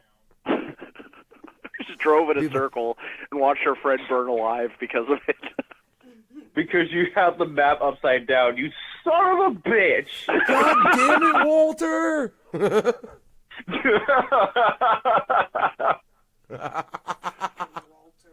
Oh, yeah. God. Man. Oh, the movie I was talking about was Child of God 2013, directed and written by James Franco, and he's in it. Yeah, that movie really shows how diverse James Franco can really be. That's all I'm going to say about that. Anyway. Well, you want to talk about diverse, though. That's why we're sitting here talking about Walter. It was played by Michael Fassbender, who obviously also plays David. And man, I think the way he pulled off those roles, because he made those characters so different from one another in such little ways, but you could still, they both fucking were very much had robotic characteristics to them, but at the same time he gave them completely different personalities. And to do because that, David had a English personality and Walter had this American, average, human, average American voice. Yeah, see, and people have bitched about that too. And I actually read something today. They said the logic that explained that is that David was the first prototype, and he was actually created for Wayland. Wayland was British, therefore he made David British. The Walter model is more of a mass-produced model, so therefore you would make it the most common thing. Yeah, it just made him American. Yeah. I guess that's saying that we take over the fucking planet in the long run. Yeah. My bad, sorry. It really kind that's saying we take over the planet, though, in the long run, if American is the dominant thing, but whatever. Like I said, though, I'm impressed with his whole performance in that, man. Especially, if you look at the fucking scenes that he had with himself. He played the shit out of that role. Very good. Yeah, it was highly impressive. I'll tell you one other thing I want to mention, though, real quick, is this is also the first Alien film to be made since the passing of H.R. Geiger. H.R. Geiger being the man that originally designed the look of the alien. Yeah. Yeah. Yeah. When did H.R. Geiger pass away? I'll be real honest. I have no idea. I didn't. Yeah, look. Can you look up when H.R. Geiger passed, babe? I don't know. I didn't know he'd passed until I read this earlier today. I was kind of sad. I'm a fan of his work. May 12th, 2014. May 12th, 2014. That's not that long ago at all. Yeah, that's what the Google says. That's longer than I would have expected, but whatever. Yeah. So this is only 3 years. Well, fair enough. Yeah, but this is the first film to feature an alien since he's actually passed. So, there is that fucking... yeah. And then there's none of that. He died in a fall? Fell off a building or a cliff? Yeah, wait. Yeah, he died from an injury from a fall. He died from an injury from a fall. Geiger would have been pretty fucking old, I'm pretty sure. He fell on the stairs. He fell on the stairs. He was born in 1940. So yeah, he was born in 1940, ladies and gentlemen. So that would kill somebody at that age. Yeah. Yeah. Fall on the stairs. It's unfortunate because he was a hell of an artist. And like I said, the man that's responsible for the design that is the classic design of the aliens within the Alien franchise, which, that's a legacy that'll live on probably for as long as this species and the dumbass pop culture we do does. I know you gave me a list of movies, Lando. We'll get through them. But if it wasn't email, that list is probably lost. Oh yeah. There- Hey, you didn't there was a email me that shit, Lando. Email me that shit. You know how many fucking messages I get? This motherfucker wants to act like he sent me a Facebook message with a list of fucking movies, and that like got whatever. Back to Covenant. Like I said, so they finally they get to the planet and they're walking out. It's silent as fuck. This dumbass is like, we're gonna take samples. I'm gonna go take a smoke, or I'm gonna go take a piss, and the dude goes and takes the smoke of what I swear looks like a joint on so many occasions when I see it, but then half the time it looks like a cigarette, and I can't quite. And the way he hits it, I'm like, motherfucker, you smoke weed.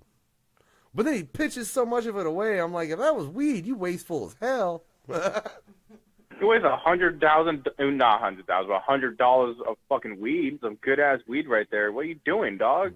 For real. It's like, bro, I'd have smoked that. Yeah, for real, you in space puff, too, give, motherfucker. Shit. Shit. But in that, yeah, he steps on a little pod. And this is, I like how they work so many things into the mythos of creating what you get to in the end of the film, which is far more the traditional classic Alien. But yeah, that little potty spit, and it fucking releases like some microscopic shit that goes in his ear. Right? And yeah. Can I just say, like, I love how David's like, oh, I wanted the most advanced, like, creature, blah, blah, blah. Look, when the fucking way you produce is there's a thing and I step on it and it releases some shit that's microscopic and it just goes in a hole and I'm not even fucking aware of it, that's pretty scary. I think I'd rather deal with a face hugger. Yeah, that is pretty creepy. For real, I'd rather get shot in the fucking face than have something crawl in my ear and then slowly kill me immediately from it. Well, no, not that, dude. That thing crawled in his ear and then it produced, I think they call them a stage 2. I should have written it down, ladies and gentlemen. They have named all these different fucking things. Like, oh no, it was an alien fucking X. It was a lot of fucking numbers. I don't know. It was some shit. But there are classifications for all the different fucking aliens that you see within these films. But that fucking, when that shit goes in your ear, or however it happens, because it also happens to another character in a different manner. I think she inhales it through her nose, if memory serves me proper. It ostensibly does the same thing that a facehugger would, but in a far different manner. And it eats away your brain. Yeah, you know, even the death though, dude. Like when you see that first alien come out of that dude's back, or that chick's back, I'm gonna say, because I wouldn't call it a chest burster because it's ripping out through the back first off, and it's far different than what, like I said, the traditional xenomorphs are. Dude, I'd rather, like, there are so many worse things about the spore version than, like, the actual full, like, are you shitting me? That's so much more terrifying. For real. That's like, how painful would that be when it comes out of your fucking spine? Yeah. Oh yeah, that was my favorite kill. Yeah. That was my favorite kill because, like, yeah, nothing ever comes out of people's spines in horror movies. Not really, right? It's very rare that they did that. I was actually happy they were creative with that death right there. Yeah, like come through the back because nothing ever fucking comes out of the back. It's always the stomach or the chest in most horror movies. I wonder if Ridley Scott had that thought processing going into that, as far as why they decided to do it out the back and such. Because it's just a level of fucking insanity. But yeah, I mean, yeah, you finally see that, and I mean, he's got that girl locked in. He's got the old girl locked in old girl's got the other chick locked in that room. While this thing is busting out its fucking back, and I mean, she's freaking out because why wouldn't you? Yeah, she fucking locks her in the goddamn room and shit like that. She's freaking out. Like, get me the fuck out of here, bitch. What are you doing? Well, no, not that. Like, she was outside of the room. She goes and grabs a gun and opens the fucking door back into... Like, correct me if I'm wrong, was there an exit to that room besides that door? Because if there wasn't, bitch, why the fuck did you open the door? There was no exit. You've got it contained in one spot. Wait for your people. Wait for fucking backup before you deal with his unknown fuckery that just burst out of your fucking coworker's back like like, I don't even fucking know what, you know? No, I'm gonna burst in with this gun, see what happens, slip in some blood, die like a dumbass. For real, right? Like, and that was Danny McBride's like wife that got fucked up. That was kind of upsetting on his part. Yeah, dude, God, dude, the fucking ruthlessness of killing characters in this and Quarantine. I mean, I got 2 films tonight that had no regard for the characters in it. Yeah, it's like they didn't play favorites in this shit. Yeah, I mean, fucking, because I wouldn't expect the wife like that to die so quickly, and then it causes issues. Because that mother, I mean, fucking, like, he can't talk to his wife now all of a sudden. That makes McBride's character suspicious as fuck. You know, there's a dumbass storm coming over, and they've blown their ship up because the bitch fucking was trying to shoot at the little alien, half fucking alien, half developed alien. We'll call that a half developed alien. That's what we'll call it. And ends up fucking hitting some flammable shit, blowing their whole ship up. In the meantime, the other dumbass who stepped on this shit and gotten it in his ear is out in the fucking middle of a field, and now that's ripping out his back. Like, that's some brutal fucking shit. Yeah, dude, that's a bad day. Yeah, you have a shitty day. That's what it is. You have a fucking shitty day right there. Well, no. The only thing that would make that day shittier is here this guy shows up, shoots a flare in the air, and saves you. But guess what? That ain't your savior. It's David. Yeah. Yeah. That's just the guy that's going to work a fucking ploy. You know? And at this point, you see him start interacting with everyone. And his character interactions in this film were so much different as opposed to Prometheus. Like his character, his characteristics of his what's that fucking word I want to say? Ah, shit, what's that word? I don't know. The character that he played in that way he is looks so goddamn sketchy. We did in the first movie. Yeah, in the first film, his personality was sketchy. Yeah, his personality was hell sketchy. Yeah, he seemed more like someone you could trust. In this, it was instantly like, who the fuck is this dude that appeared out of nowhere with a flare gun and scared all these things off like he knew what he was doing? Yeah, like right there. I was like, what the hell? Yeah, it's fucking one of the weirdest things ever, man. And I think that's the funny thing that this film, another point that this film makes, is it shows that, you know what, humanity will probably be its own downfall. Like, it really does. And that's what I think was funny. They said at one point they were going to make it to where the engineers were the ones that had designed the aliens. But then for some reason, within the whole process of this, they decided to make it to where it was solely David. Now, they weren't, and you know, on a different note, they were going to make this film way more about the engineers, too. Except for the fact that the reaction they got to Prometheus and the fact that, like, where the fuck was the alien? So he's like, oh, shit. I better give him the alien this time. Exactly. Yeah. Alright. And you're fucking dealing with David, man. This motherfucker, like, I don't understand so many scenes. Like, I'll tell you the main thing that confuses me is they're finally getting back. All kinds of fucked up shit has happened. And old girl's washing all the blood off of her in that little fucking sink, which I don't know where the fuck you were. You did not look safe where the fuck you were, bitch, washing your hands. Should have been closer to your people. Like, yeah, like, where the fuck did you go just to rinse off? Jesus Christ, bitch. You weren't in screaming distance of your fucking crew? Seriously, though, like, you just went out to a fucking random room. Like, you don't even, first of all, you don't know the goddamn place. Like, you own the place. You know where anything goes. All by your fucking self. I wouldn't go take a piss somewhere without having somebody to watch my back. Because I don't know where this fucking place is. Oh, yeah. Yeah, not with that. So, that bitch earned her death. I'm sorry. Purely through stupidity. Right? Cause why? Right? And then I love it. Fucking David walks up and the motherfucking, this thing's eating old girl. And he starts talking to it. right? Which I think was so interesting, man, because the only other time I can think of an alien film where they've tried to represent any kind of communication between any kind of human or android or anything and the alien species was Resurrection. And that ended with old boy getting his head ripped off. Exactly. You know? David looked like he was making progress. But he was communicating. That alien looked straight up like a fucking human. That looked scary looking, too.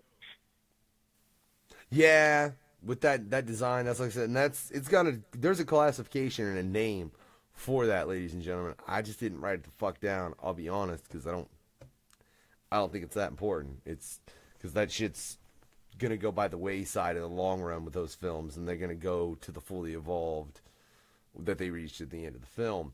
But yeah, at that point, old boy sneaks up, and he's like, "Don't shoot it." First off, fuck you. I am shooting that. It killed my friend. I had to put it down. Yeah, That's it. No, dude, and it's dangerous as fuck. I've seen a bunch of what it is try to kill my homies. I've seen one of those things burst out of another one of my crew members' backs. Fuck that thing. It is dying. And then you want to continue a conversation with David in any kind of fucking way, shape, or form? For real, though. Yeah, like, David's dead at that moment as far as I'm concerned. We're not having a conversation. I'm fucking killing you. You're just a fucking robot anyways, right? Like, you're not even a real person, dude. I'm sorry. You're a robot. You're a fucking android. We're done. And I'm gonna get this ship down here and get the fuck about this bitch. For real. And plus, and David said that the aliens understood him, like they trusted him more. That means you've been studying about these aliens for a while, have you? To the point where they start to trust you, but they don't trust me to the point they're gonna kill me, but not you. Well, and then I love it. That's the point where the dude's like, "Show me everything that's going on right now." David's like, "Okay." Right? And this, I don't know what this dude, because this guy was the captain at this point because Franco had died, ladies and gentlemen. And I don't know if this guy was just so stressed, because obviously you would be under a lot of stress in that situation, that his brain just stopped functioning. But he proceeds to follow David. And I mean, sure, he's got the upper hand on, he's got a gun. But didn't you just notice this motherfucker talking to an alien? Right. I was like, dude, be fucking smart. Just shoot him in the fucking head. Guy's untrustworthy. But he'd say he went full retard and ended up getting what was coming. Oh, yeah, no. Because it is full retard. Because when you walk down and there's a bunch of eggs in the room, and he goes, "It's okay. You can have a closer look. It's safe." Really? And it pops right into his fucking face. Like, but first off, how fucking stupid are you that you listen to that motherfucker in that regard? Can't have a scary movie without bad decisions. Exactly. You can't have a good horror movie without having stupid people. I know, man. It's always the thing that pisses me off the most sometimes. It's like, why would you do that? Why? Yeah. In any logical fucking sense. The shortest horror movie ever would be where everybody decides to make the logical decision. Oh, there's some creepy noises in the backyard. Let's call the cops and wait in our room. Roll credits. Be like, oh, some maniac with a knife was arrested in the backyard. That was terrible. Let's move on with our lives now. Roll credits. Yeah, that's the end. No, man. You got to have the after scene credit. It's the guy getting tried. No, it's the guy getting tried, all locked up in an orange suit. Fucking judge going, 10 years. Boom! That's the end of the movie. Just ended show him getting sentenced to prison. Some senseless fucking movie that should have never been made in the goddamn first place. Hell no, I kind of want to make that movie now. Are you shitting me, Chuckles? It'd be like 5 minutes long, credits and everything. just like a 10 And I'm getting paid for this shit. From all the people buying tickets is to see my movie, and I'm stealing all your guys' money. Hell yeah, hey man, if people pay to see it, I'll fucking sell it to them. That's all I'm gonna say, right? But getting back to Covenant, man. At that point, like I said, this dumbass looks in an egg like an idiot, gets face hugger like an idiot, right? And I've heard this is one of people's main complaints about this film is the gestation period. They're like, it was so quick. That legitimately pisses people off. I don't get it. Yeah. I don't get that either. I don't see the problem. I don't know. I mean, and people make arguments, David fucked with the biology of it. That's why he did that and blah, blah. And I think that's the best example because, look, I don't know about y'all guys, but motherfucking, I ain't never seen an alien pop out and have limbs. I mean, they usually got little stubbly arms like this, like looking like a fucking T-Rex and shit. But this one had, like, arms and legs like a human. Yeah, and stood up fucking all, like, spreading itself out to David and like, oh, yeah, I'm alive. Which was creepy as fuck. Like, Jesus. Like, I love it. And then what? If I was going near that thing, I would just, I'll kill myself. Well, yeah, and then fucking, I mean, it grows up in fucking, 50 minutes? Exactly. I mean, that's where I have a problem, is the fact that this thing went from being this tall to being as big as I am, perhaps slightly bigger, it had to be less than an hour. I mean, in movie time. For real. Yeah. So, but whatever. Suspension of disbelief. I don't give a fuck, right? Alien's full grown. You finally got what you fucking wanted. You got that proper alien, the one with the tail and the inner mouth. And it's like, yeah, black and creepy and gooey. And yeah, that proper alien. I love that proper alien, guys. Did I ever tell you that? Oh, no, if they were real, I'd try and get a pet one. You have no idea. It'd probably be the reason I died. Yeah. It's like, fucking Factor, still trying to train that goddamn drone. Fucking, I don't know what the hell's wrong with him. Fucking, only had to go surgery 3 times this fucking week over what happened to him over the last time. I'll be alright. Train that motherfucker, whatever, But, like I say, he does that. And they finally got that fucking full-grown drone. And those 2 idiots go down to that fucking, hey, let's go check out this tunnel. Right? And obviously they find all the eggs. They find their dead captain. And then fucking one of them almost gets face hugged. Right? And this is where they reveal the acid for blood thing. Dude, imagine that. Like, this thing's trying to grab your face. Your homie cuts it off you. And it drips a little bit of blood on you. That shit starts eating your face. You're fucked pretty much right off the bat. It's a fucking terrible ass creature. And then, like, they think they're fine. Oh, we're good. Oh, we're good. No, dude, here's an alien. This is where I love it, because this is where the merciless slaughter just fucking begins. Yeah, that's when all hell broke loose. Yeah. And I mean, and I think it's interesting, though, because, like I said, you got that. You got the fucking whole fight between that. They fucking...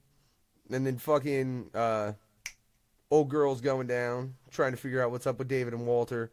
She ends up in a whole fucking... I'm skipping a part, my bad. Walter and David end up confronting one another. I love that sequence where they confront one another, and then fucking David's like, I got you, and walks the fuck away. And then he ends up in the bitch's face, and he's going to kill her, and then suddenly he gets backhanded by David. Or gets backhanded by Walter. And it's like, what the fuck? Like, I don't understand how that motherfucker wasn't intelligent enough to understand that there would have been updates to his design. It would have, yeah. Yeah. You'd think he would have gotten that. But apparently he didn't, So he proceeds to get his ass fucking handed to him. She runs out. They still got a fucking alien chasing them. At that point, they're like, hey, bring this ship down that you're not supposed to bring down. Oh, yeah, like, not to mention, like, she went to this room where she found the chick from Prometheus all dissected because of David. Oh, yeah, oh. What a dick. Like, yeah, because at first, like, people were wondering in the movie, like, what happened to the chick from Prometheus. Like, it seems like she helped David, get back to his regular body. Because if you guys seen Prometheus, he was a severed head at the ending of the movie, and so she helped him get a new body for himself. And the moment they crash into the planet that they were now, he fucking betrays her and kills her by putting those face huggers into her face, and she got bursted out. Like no, see, from what I understand, actually, no, Chuckles, it was actually he used her biology to help create the eggs. I don't even think she is actually what helped create the face huggers. Yeah. Which is weird. Like, I don't want to know. I mean, that's the way they described it. They didn't get much into the science. I'm assuming it had something to do with her ovaries and the black goo, and that's all I'll say. Yeah. That's kind of creepy to think about. I don't know. Maybe that motherfucker, like, dug the eggs out of her ovaries and then put black goo on them, and that's what he got. Fuck. So that fake tombstone of her was all bullshit. I'm just theorizing, right? But for real, like, what a dick. So he's told so many fucking fake stories at this point. But at this point, hopefully he's dead. Spoilers, motherfucker. Like I said, if y'all ain't heard it, you really should have. And they're getting out of here. They're trying to fucking get on the ship. Fucking Walter comes running out to help them. They get back on the ship. And of course, because it's an alien film, here's the alien on the ship. Because you gotta have the alien on the ship. It's the best bit, right? And they have a whole fucking long, drawn-out little battle on this ship, releasing a crane, almost killing motherfuckers. And everybody's fine. Walter's there. Everybody's cool. And they think they've got the alien off. So they return to the Covenant. Because, you know, get the fuck off this planet. Oh, my God. They got the alien off? That's what well, that's what they assume, right? But then they get up to the Covenant, and the alien's dick. Alien stows away in things. You know, for all y'all that seen the original Aliens movie, fuck, a queen can stow away on a goddamn ship. I'm pretty sure a small little one wouldn't have a fucking problem finding a hiding spot. You know? Yeah. Yeah. And this, oh my God, I think this is honestly one of my favorite murder scenes in any Alien film. I don't know what this says about me. They're all taking a shower, getting romantical. Here comes the tail right up between and they end up dying. Like, did you imagine you're all getting down, and all of a sudden you look in this glass mirror because you're in a shower, you look through the glass, and there's that thing. And it erupts through the back of your girl's head. Cockblock monsters. I was kind of laughing at that part. I was like, damn, nigga, no pussy for you no more. Yeah, that's definitely the truth. But then they end up... no pussy for you. Yeah. But then they end up honestly using close to what the Nostradamus, or the crew of the Nostradamus used in the original Alien film, as far as just shutting off rooms and then trying to drive it into a certain area and get it out, which I think is the greatest idea. And in this, they get it into the fucking garage, I think is what ostensibly that would be of the ship. And they're trying to get it locked into a small fucking vehicle and launch that vehicle out of space. They do get into the vehicle, but it gets caught up and starts to get out. And then this bitch near has to, like, impale herself to make sure this thing dies. That was ballsy. It was. Like, that was so ballsy. That was like, I was very impressed by her actions right there. Yeah. See... But here's where the real horror of the film, in my opinion, comes in. Saul's fine and dandy in the world. Walter's here. David's dead. I'm going to go to cryo sleep. You remember? We want to build that log cabin, Walter. You remember that log cabin, Walter? And fucking Walter don't remember that goddamn log cabin. Because that's David. And that's some bullshit. And she's trapped in the tube, and she's like, she realizes that was David, and she's screaming. She's trapped in the side of the box. And she said, what do you say at the end? You say, go to sleep or something like that? Yeah. He's like, shh, go to sleep. And then his ass goes into where the rest of the cryogenic chambers are that have all the colonists, ladies and gentlemen. Because like I said, this fucking place is packed with colonists. Like, there's a lot of colonists on this ship. And he begins to gurgitate up two little pod things, I guess you'd call them, that that have fucking face huggers in them. Hey, real quick, why the fuck would you ever dab a Tide Pod? Oh, all right. I saw a post about that, and I was like, I don't want to live on this planet anymore. I don't want to think about this. Right? I got Brian in Fuck the house. my life. Ryan Chavez says, "What's up, Chuckles?" And Lando, you need to Yo, watch... Bounce Ball Boogie, what up, bro? Oh, Bounce Ball, hell yeah, what's up, man? Hey, I need to get with you, Bounce Ball, talking about the rest of that, but we'll work that out later. And Lando, you need to see the rest of these films. If you've only seen the original, that's terrible, bro. It's terrible, right? Terrible, right? Bullshit artist. Yeah. Bullshit artist. For real. But, I mean, at that point, like I said, I mean, you see it's obviously going to a place where he's got a ship full of colonists now, 2 face huggers, and, yeah, he's off to make a sequel.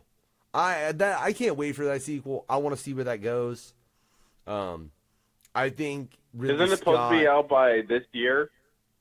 I think it's supposed to be either late this year or early next year.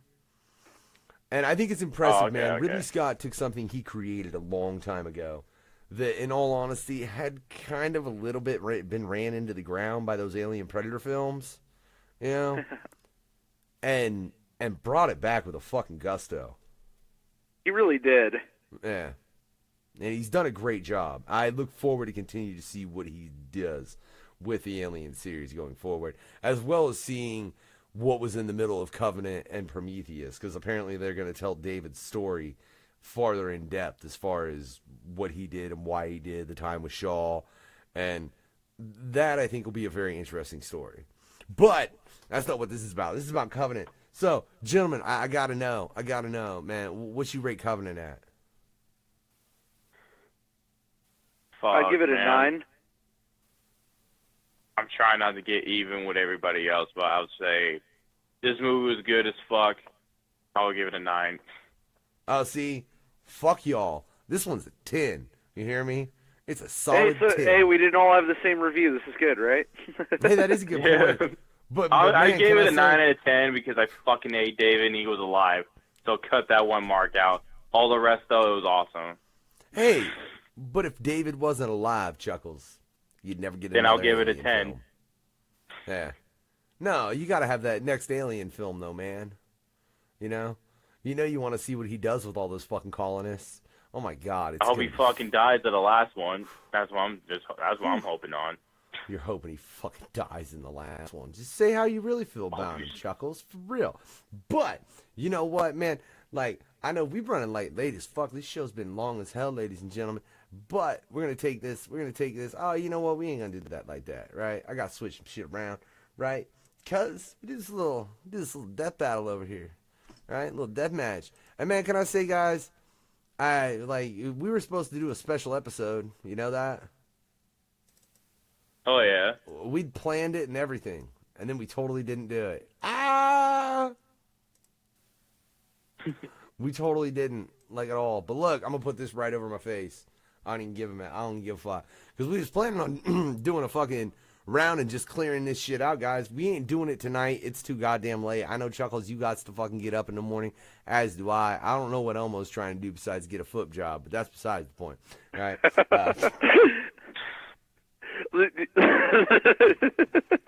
I love you, bro. I'm sorry. It was just too easy.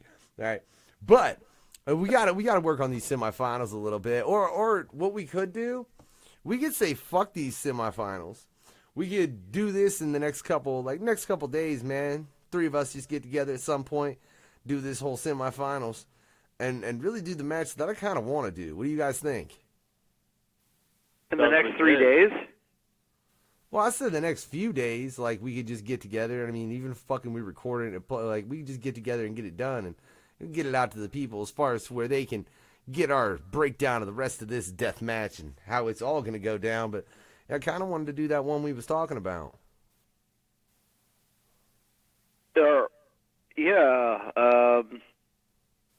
Sorry, I'm getting tired. My brain's all frazzled right now. Elmo is confused. Yeah, you see, I want to go to bed. Well, no, wait. That's what I'm saying, motherfucker. So I'm saying, yeah, I ain't trying to do all this shit right now. I say we do this whole the death match we got set up, that we got to the the second round. We'll do that whole fucking shit at a later point in time, right? Yeah. Right? Like, we ain't gonna fuck with it. But I kind of want to do the one we were talking about earlier that involved the movies that we reviewed David today. versus Toxic Avenger. Yeah, that way I gotta make my wife make another graphic and she'll want to beat my ass even more, ladies and gentlemen. Yeah. If that's gonna go down like that, I'm going for Toxic Avenger. Fuck David. I don't have to explain why he's gonna win. I'm gonna say Toxic Avenger. You're not gonna explain That's why. how You're much I just saying fucking he'd hate win. this dude. All right, so Chuckles is automatically voting for the Toxic Avenger just based on bias towards David because David's a dick, right? My opinion in this, look, dude, if it's David versus the Toxic Avenger, the only way the Toxic Avenger fucking wins is if David lets him know he's trying to kill him. Because I don't think his whole traumatons, I don't think that shit's going to work on an android. Well, that's actually a hella good point. Yeah. And that motherfucker is about as much of a bullshit artist as you can be, referring to Bullshit David, artist. that is. Yeah. And he's going to bullshit his way to where fucking Toxic Avenger kills himself. I mean, come on. Look, Toxie's an idiot, all right? Let's be fucking real here, guys. All right? David's a fucking part genius. 3 actually proves he's kind of dumb. Really, part 3 does. Yeah. Part fucking- 3 pissed me off, and I was like, yeah, you make a valid point. Yeah, David's a genius. David outsmarts him, and David wins. As much as I love Toxie, I think David will win. That's goddamn I'm going right. to have to reluctantly agree with Unknown Factor on this one. Hey, look, I gotta begrudgingly agree with all you motherfuckers sometimes. It's okay. Oh, shit. What you gonna do, though? I still love all you motherfuckers for real. Hey, look, make sure we're gonna do something on that whole other death battle, and we're just gonna take it from that second round all the way to the motherfucking final winner, right? We're gonna do that, I don't know when. Me and Elmo and Chuckles will talk about this shit at a later date. But, yo, it's like 12:15. My wife is already like, fuck this shit. I'm out, babe. We should have been done already. What the hell is wrong with you? I'm gonna fucking murder your ass. She really was, guys. I'm not even shitting you. Yeah, let's, Yeah. So And I much know love, that hey, before we even head out, much love to the big bro Bloodshot for coming on the show with us, man. Much Hell love to yeah. you, dog. Hell yeah. Shout out to Bloodshot, man, for real. And you, look, I'm definitely going to be getting with him. Chuckles will arrange that where we get him set up with a date on the No Fucks Given Hour. Hey, real quick, though, on the note of the No Fucks Given Hour, don't forget to tune in tomorrow. Yeah, we got that cult leader. Yeah, 1:30 cult activity. Saw the motherfucking ghost. That's motherfucking right. Yeah. That, I look forward to that shit. We're going to have to pick his mind, and I'm going to have to mute fucking Ruckus when we get to that particular segment, I swear. I don't want to, but I don't know what else to do. Hey, we got JP the last time. Yeah, but I had to do it the dick-headed way where he was like, I don't like you. You're a bad dungeon master. We had to make Bloody Ruckus the Paul Bear himself betray the Undertaker. Dude, we couldn't get him to do it to JP. You think you're going to be able to get him to do it to Saw the fucking Ghost? Oh, no. This is going to be a challenge, yeah. Dude, that ain't even a challenge. Yeah, that's the real challenge right there, because that's his boy.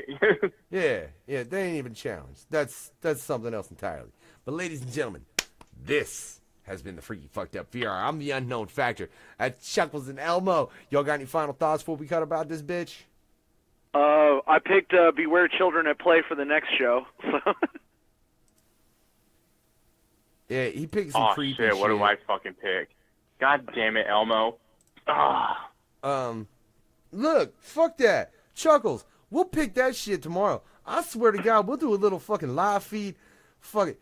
If I don't, look, we'll arrange something and you'll fucking know the picks that we're going to have for the next movie. Because look, how there's that graphic, right? Oh, wait, right there with that says all the shit and the shit we're going to do. We're going to have one like that for the next show, but way sooner once we get them movies picked. And we'll have that shit out, profile pic, promo, all that good shit, ladies and gentlemen. It'll be motherfucking out there.